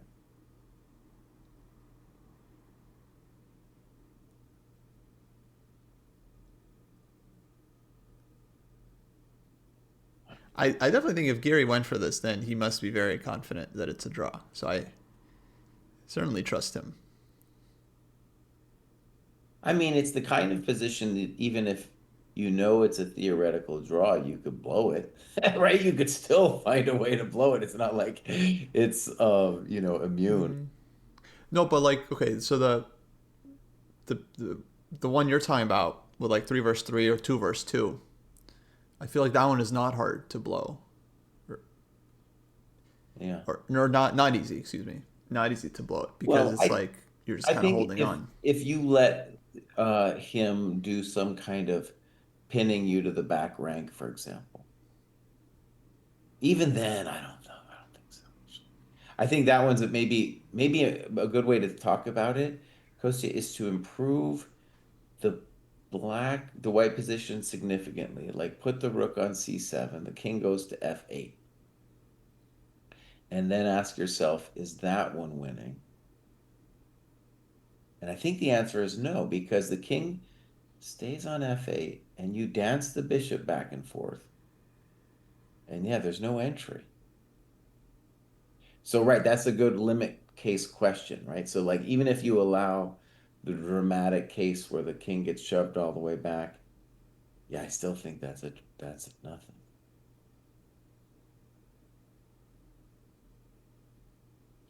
Now, if you could get your king to e7, then that would I'm imagining that as something. Yeah. Okay. Well, I guess if we bring the king to d6 and we give a check on the seventh. So as long as my bishop's not on f7, let's just park it like a b3 or a2 or something. Mm-hmm. And then, yeah, how do you make progress from there? So I give a check on the seventh, and then black is going back king f8. Yeah. Mhm. Okay. That was the position I was starting with. I don't think black needs to give you that, but that's the like base position more. like, or the limit case position.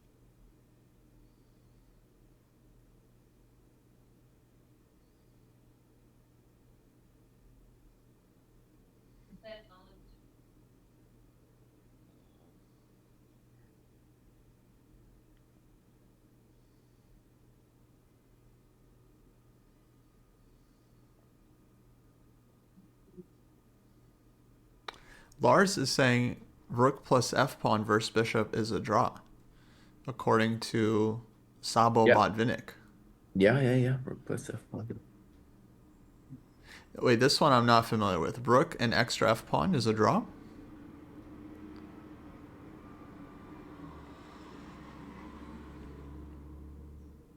I mean, that's pretty highfalutin. There you need to know special things. But imagine what he's talking about is the same, actually imagine the same fortress structure, the king on f8, the pawn on the f file, and you still kind of need the king coming to e7 somehow to break through. Right.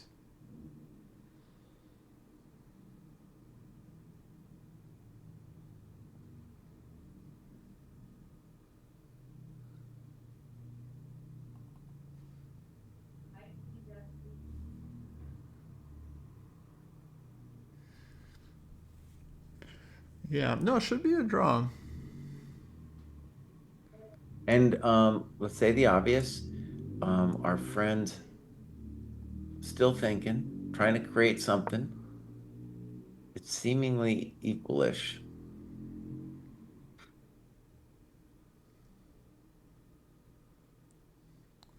Yeah, Sindarov is very much like playing. Gary King e7, he's not impressed.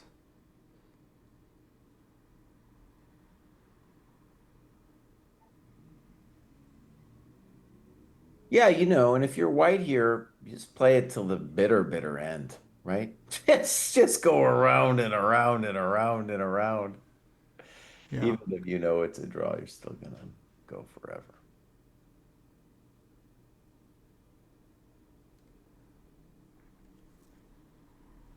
Okay.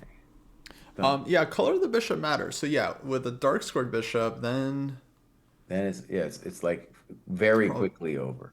that's probably bad. Yeah, like king walks in on the light squares, and it's just you get checked. The king is dominating, and the rook will eventually come in and take f6, and yeah, easy win, I think. And then rook versus bishop, no pawns is a very easy draw, as long as it's not some kind of like really extreme position, basically.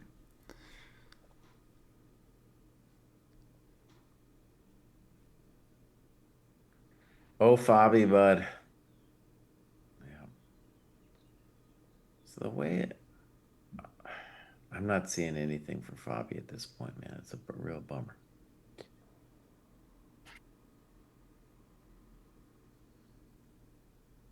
I get rid of all these arrows.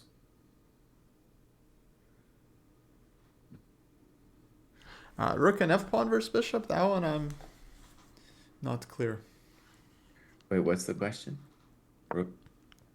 Is rook and f pawn winning against bishop? Well, it depends what color bishop we got. Right. Right.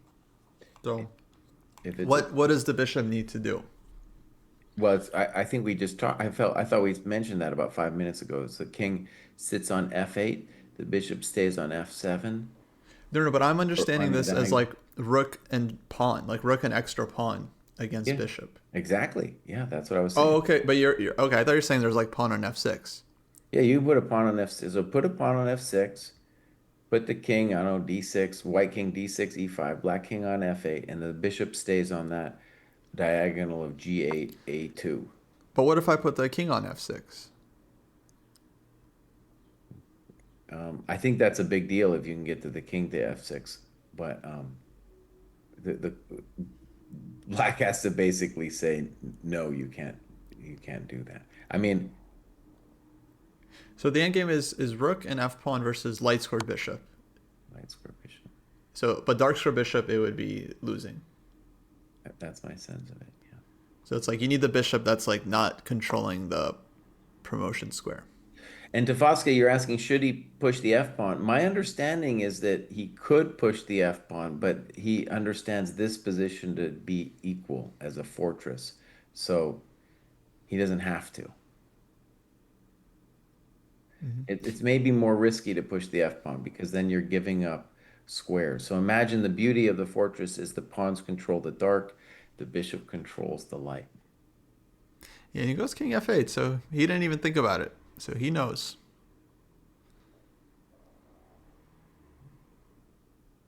Twitch, I always have to allow things when it says the F. It doesn't like it. The F.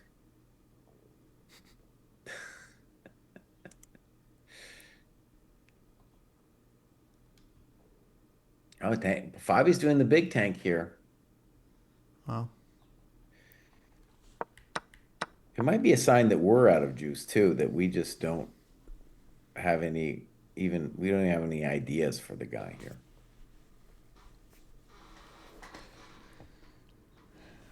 I mean, rook a6 is a nice find, I feel. It's like we thought, okay, white's got the rook, that's nice, and he just goes rook a6. It's like, oh, he also has tempo. Yeah.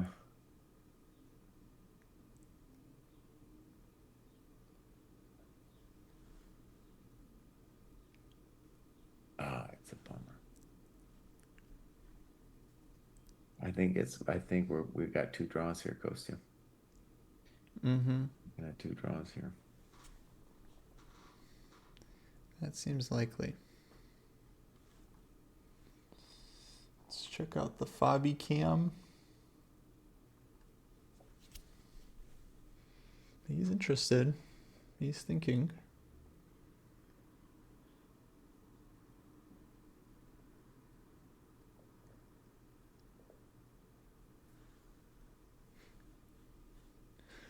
But I don't see.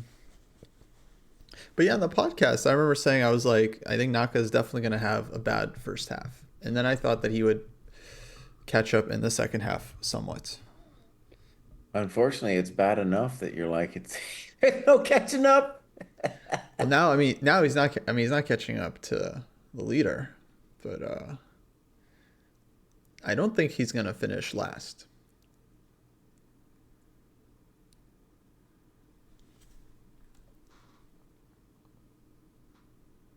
I mean, whether you're second or last, it doesn't really matter too much. If he, I mean, the interesting thing was if he was going to even have a shot at, was he going to be in the conversation? Right.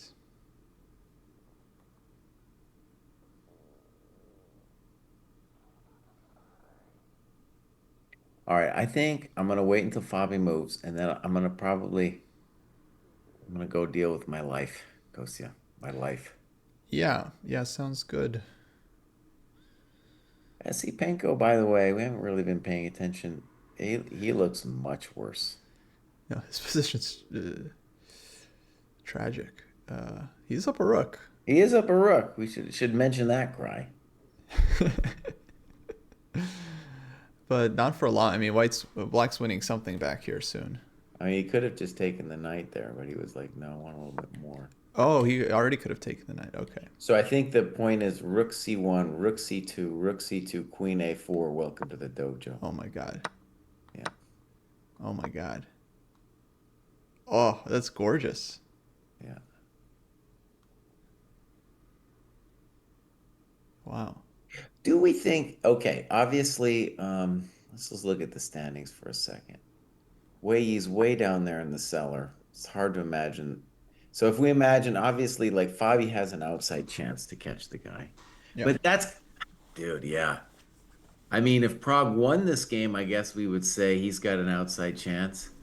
But other than that, like, that's kind of like, it's just a tale of a couple people, which I think will make the tournament, it's kind of a bummer because then like they are going to be playing Fabi and Sindarov and they're not going to really have much to lose or gain. Yeah. Well, that's kind of the issue with this tournament because it's like super long. It's 14 rounds, and then at the start, it's like everyone realistically has a shot. But as people lose their chances, then it's like they're suddenly playing people that are playing for everything. They're not playing for anything. And it's weird. It's like honestly, for the candidates that are out of contention, like why do they even have to finish the tournament? Obviously, they have to because of the format and stuff. But it's like Hmm. you would think if you're out of contention, you should just go home. You know. There was a great April Fool's about Naka dropping out of the tournament. He was like, "Yeah, I don't want to give away any more rating points. I just didn't have the time to do the prep. I'm out of here." Right. And it was written like with quotes and stuff in a really convincing way. I was like, I was early in the morning and I was like, it kind of got me for 10 seconds. You almost shared it to us. Like, oh my god. Yeah, I almost said, emergency pod, you guys, emergency pod. But it's like, it's not, it had enough truth in it. It was like, well, I could kind of imagine it. I could kind of imagine that happening.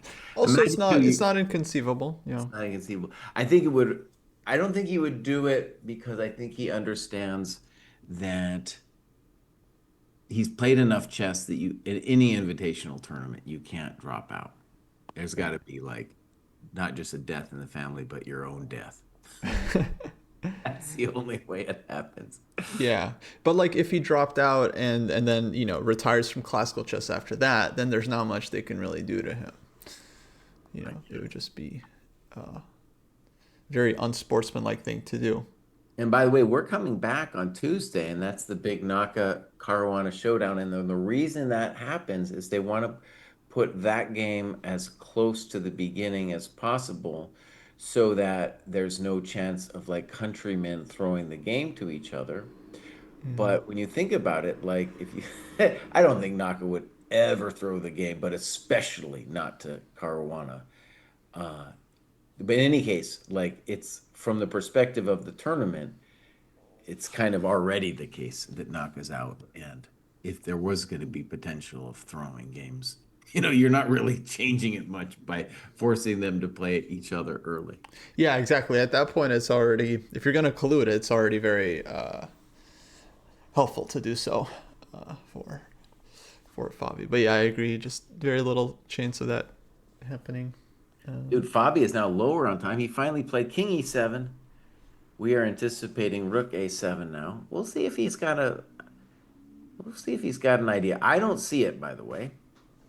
Rook A7 played. So I'm looking at King F6, and I don't see what to do after Rook H7. I'm looking at King D6. I don't see what to do against Rook H7. And then on King F8, the worst case scenario for white, you just back it up with Rook A6. So that's our little drama here. Facing. If I was in Proc shoes too on King F8, I might consider, if I could find any way to play on, I would definitely consider it because, hey, you know, his king's cut off. Why am I worse? Right. Like King F8, I don't know, King E2. Is there really a way for black to mess with me? I kind of doubt it. Okay, so what does Fabi do? On King F6, to me, it looks like he's worse. Surprisingly, just you risk Rook H7 and no Knight F7 because of Knight F2.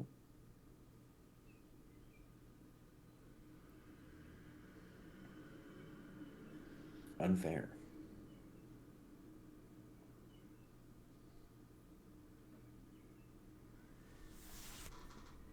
Yeah, unfair.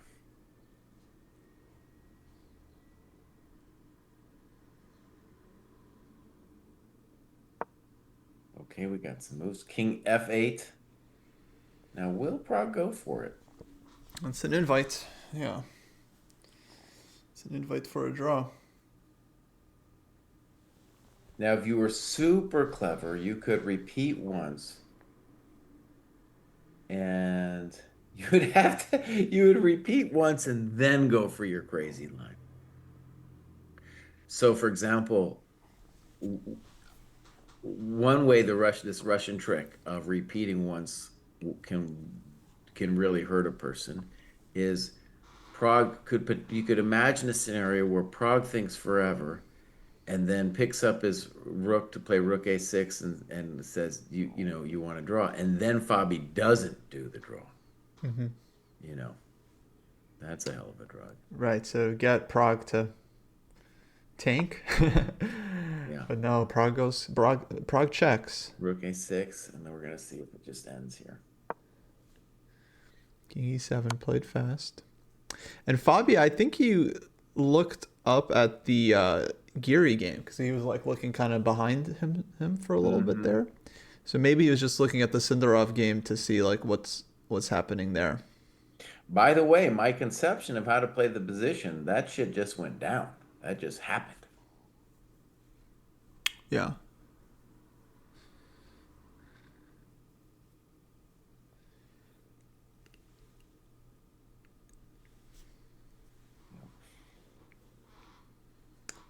Yeah, now if Fabi, well, Fabi can claim right here. That would be three time. The draw, my friends. Okay, Kostya, I'm going to see you on Tuesday, bud. Okay, see you then.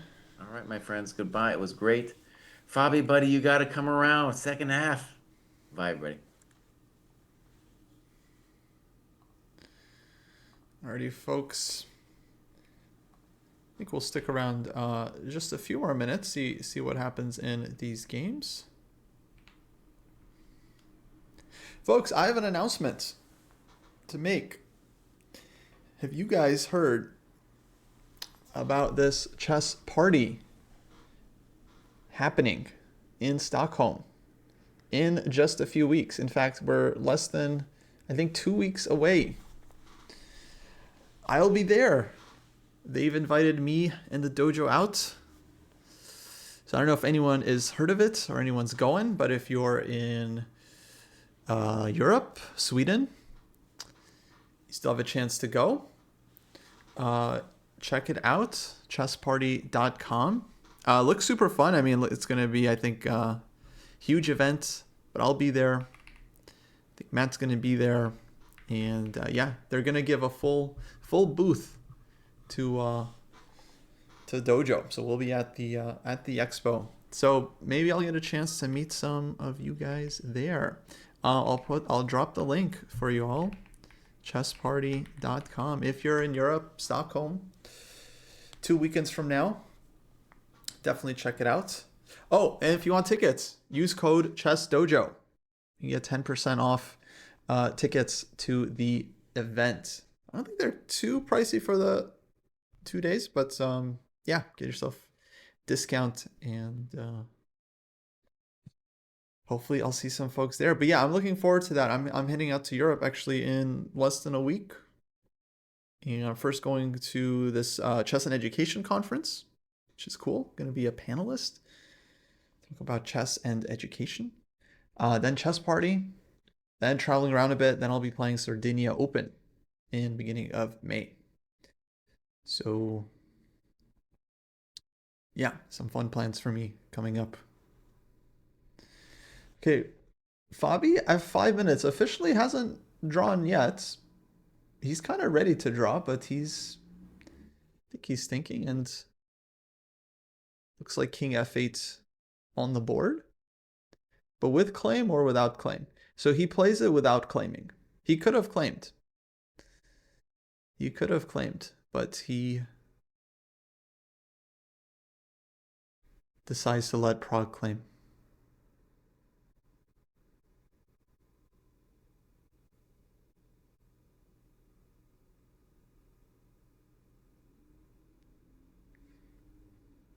I just want to stick for a second with Fabi game. See if Prague claims a draw. Yeah, now Prague can claim with rook a6.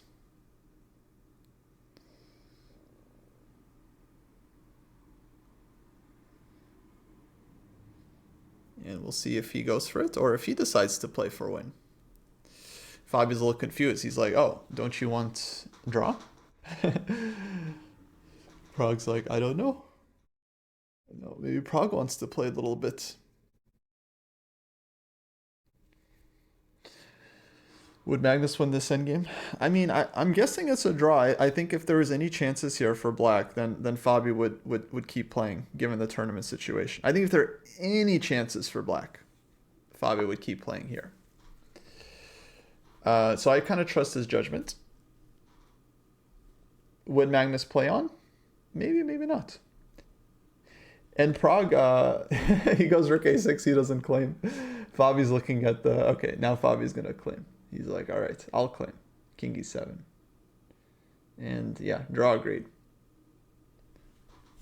Okay, let's go to Sindorov game just to see if you'll manage to pose any questions to Geary.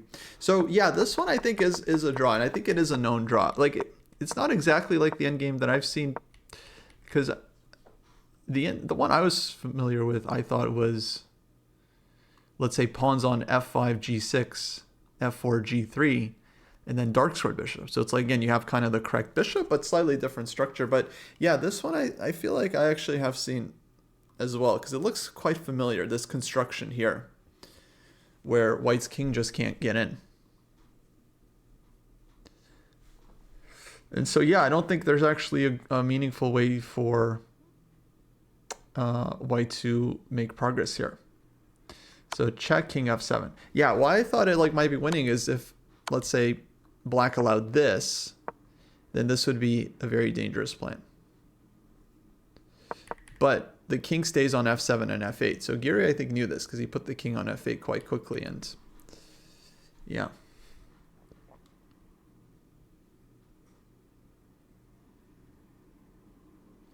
Magnus would have never double stacked his pawns. You haven't seen enough Magnus games, actually. He really likes doing that. Okay, Wei did win, by the way. Not with checkmate on the board.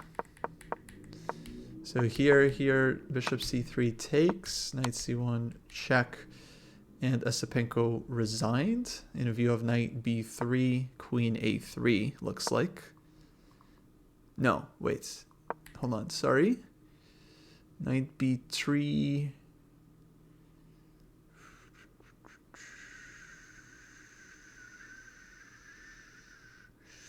Why he resigned? I mean, he's only up the exchange and position is horrible. But still, what's the knockout?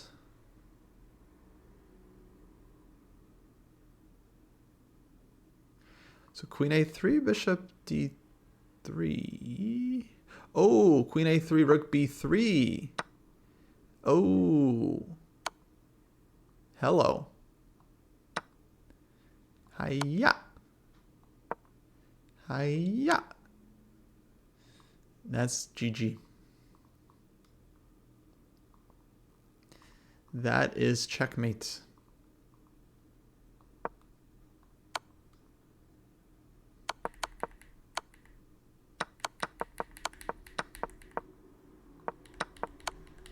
So beautiful game by Wei, showing what he's capable of there.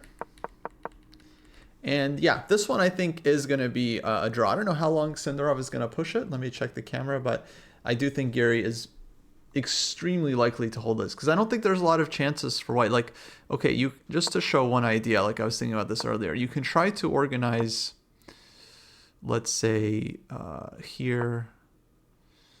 You can try to organize f4.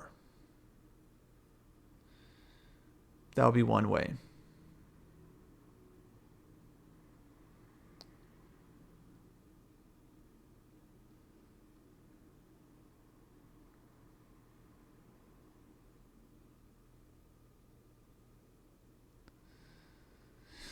But then actually, how does black hold here, right? f4, let's take, rook takes. e7, king g7, king e7, king f7, g5.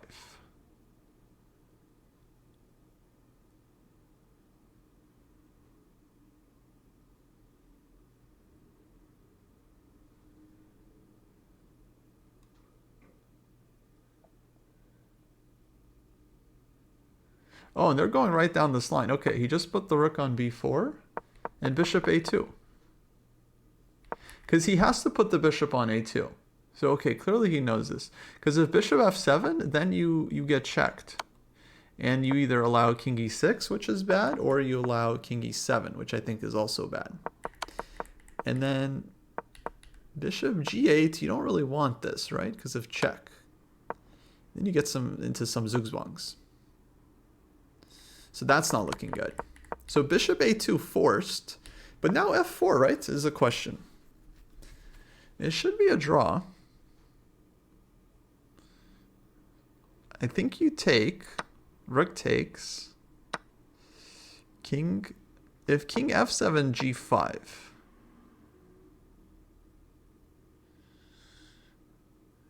I don't see anything here. f5, take here, here. You're just down a pawn. King will come around and yeah, you lose this.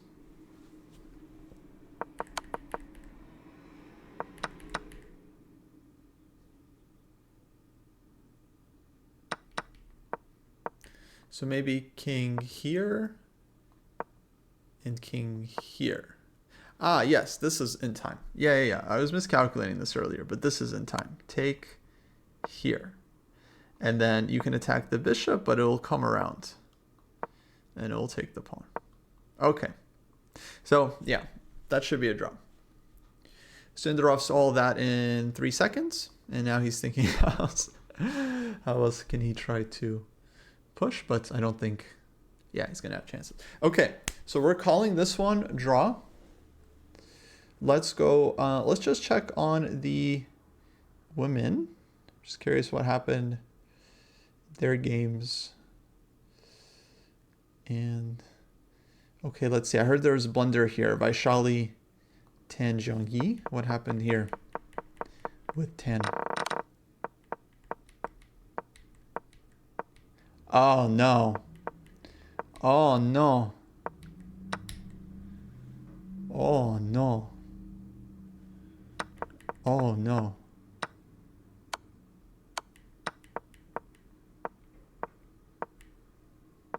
How is possible? How it's possible? She had 16 minutes here. Oh, no. How it's possible? Oh, she didn't want to press the clock. Oh, that's so sad. She saw it immediately. I had that once against me. I was losing and down a pawn against 2600 level grandmaster, guys. And he made his move, realized that he had just blundered and made in 2 in an endgame. And I'll never forget just how nonchalantly he pressed the clock. Like, the time from him making the move to actually pressing the clock, it was like an eternity. Because I already saw the mate, and I could just sense that he saw it as soon as he, let go of his piece. And yeah, sometimes you just see it right then and there. It's such a bummer. Dang.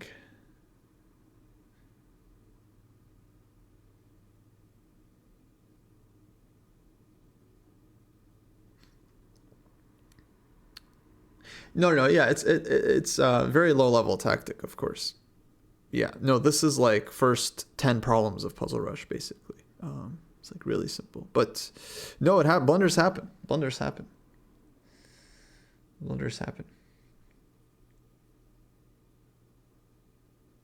No, you let go of the piece, it's over. Once you let go of the piece, your move is confirmed. Got to see this moment on the camera, though.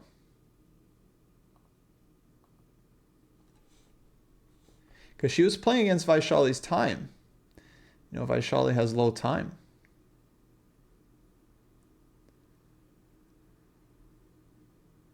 And she's like up a pawn, and the position she blundered in. I mean, this was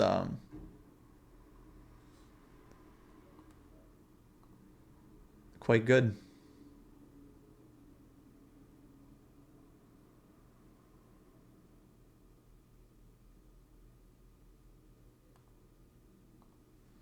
Like if she didn't go rook a1, just rook a2, and life is good.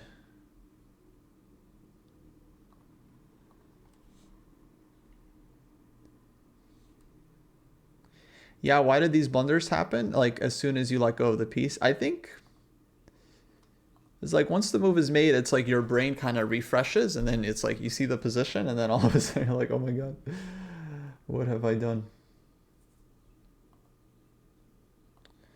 I gotta see this moment though.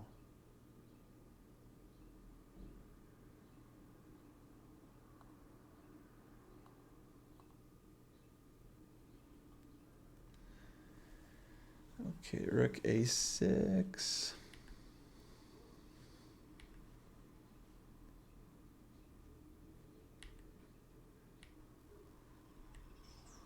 Skip ahead.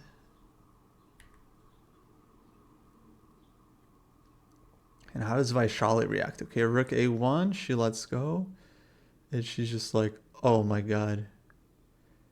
Oh, she froze. She froze. She hit the clock and she froze. And Vaishali just takes on f6 immediately. Oh, brutal. And she's devastated. Yeah, no point in hiding your emotions here, because it's too late now. She was trying to keep poker face on rook a1, you know, but Vaishali took very quickly on f6. Like, she didn't need to. Dang. And then, yeah, endgame is winning for white. His bishop is just too strong, and... Wow, black resigned here. But yeah, it's over. It's over. I mean, you can do anything. You can... yeah. But let's just say for the point is that the pawn is too far. So here, take, push. Basically, white's very, very close to a draw, but... Or black is close to a draw, but not quite. So we just take a2 and just in time to defend. So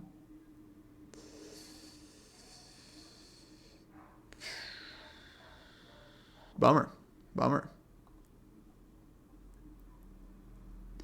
Okay, Muzachuk drew. So I think she's still leading. And then we have two more games. Goryachkina trying to defeat Zuzhiner with some chances. Nice queen and knight action here. And we have Divya against Lagno. Divya with extra pawn. Extra pawn for Divya. So she has some reasonable chances to convert this one as well. Okay, guys, we check back in with Sindarov. And then we might call it a day. Let's see. So rook b4, he didn't go for f4. He goes rook b5, king f7.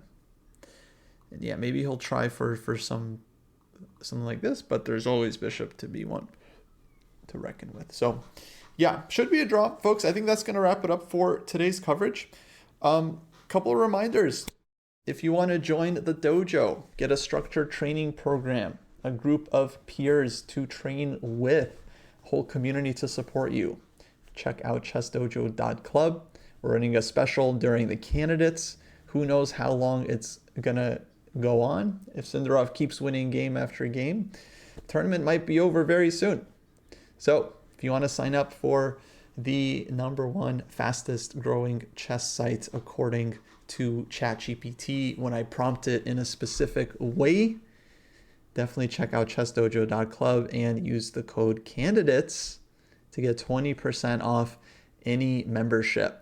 We have the core membership, which gives you access to the training plan and the Discord and all of the great tools and materials we have. And of course, we now have the live class tiers. We're now teaching live classes every week. We got openings, middle games, end games, calculation, players reviewing their games, got some nice groups. So definitely check out the live classes as well. Speaking of, how is the search for 2,000 plus players going? It's going. Most of our time is spent on the candidates these days, but yeah, we're hoping to get some more 2,000 plus players into the program.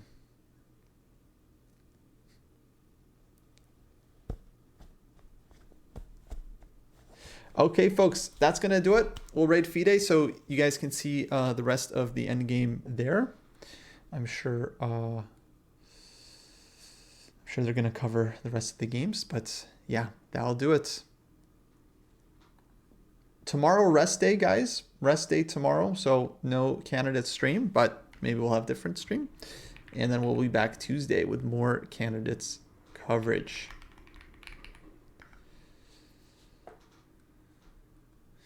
Okay, we raid big FIDE, guys. We raid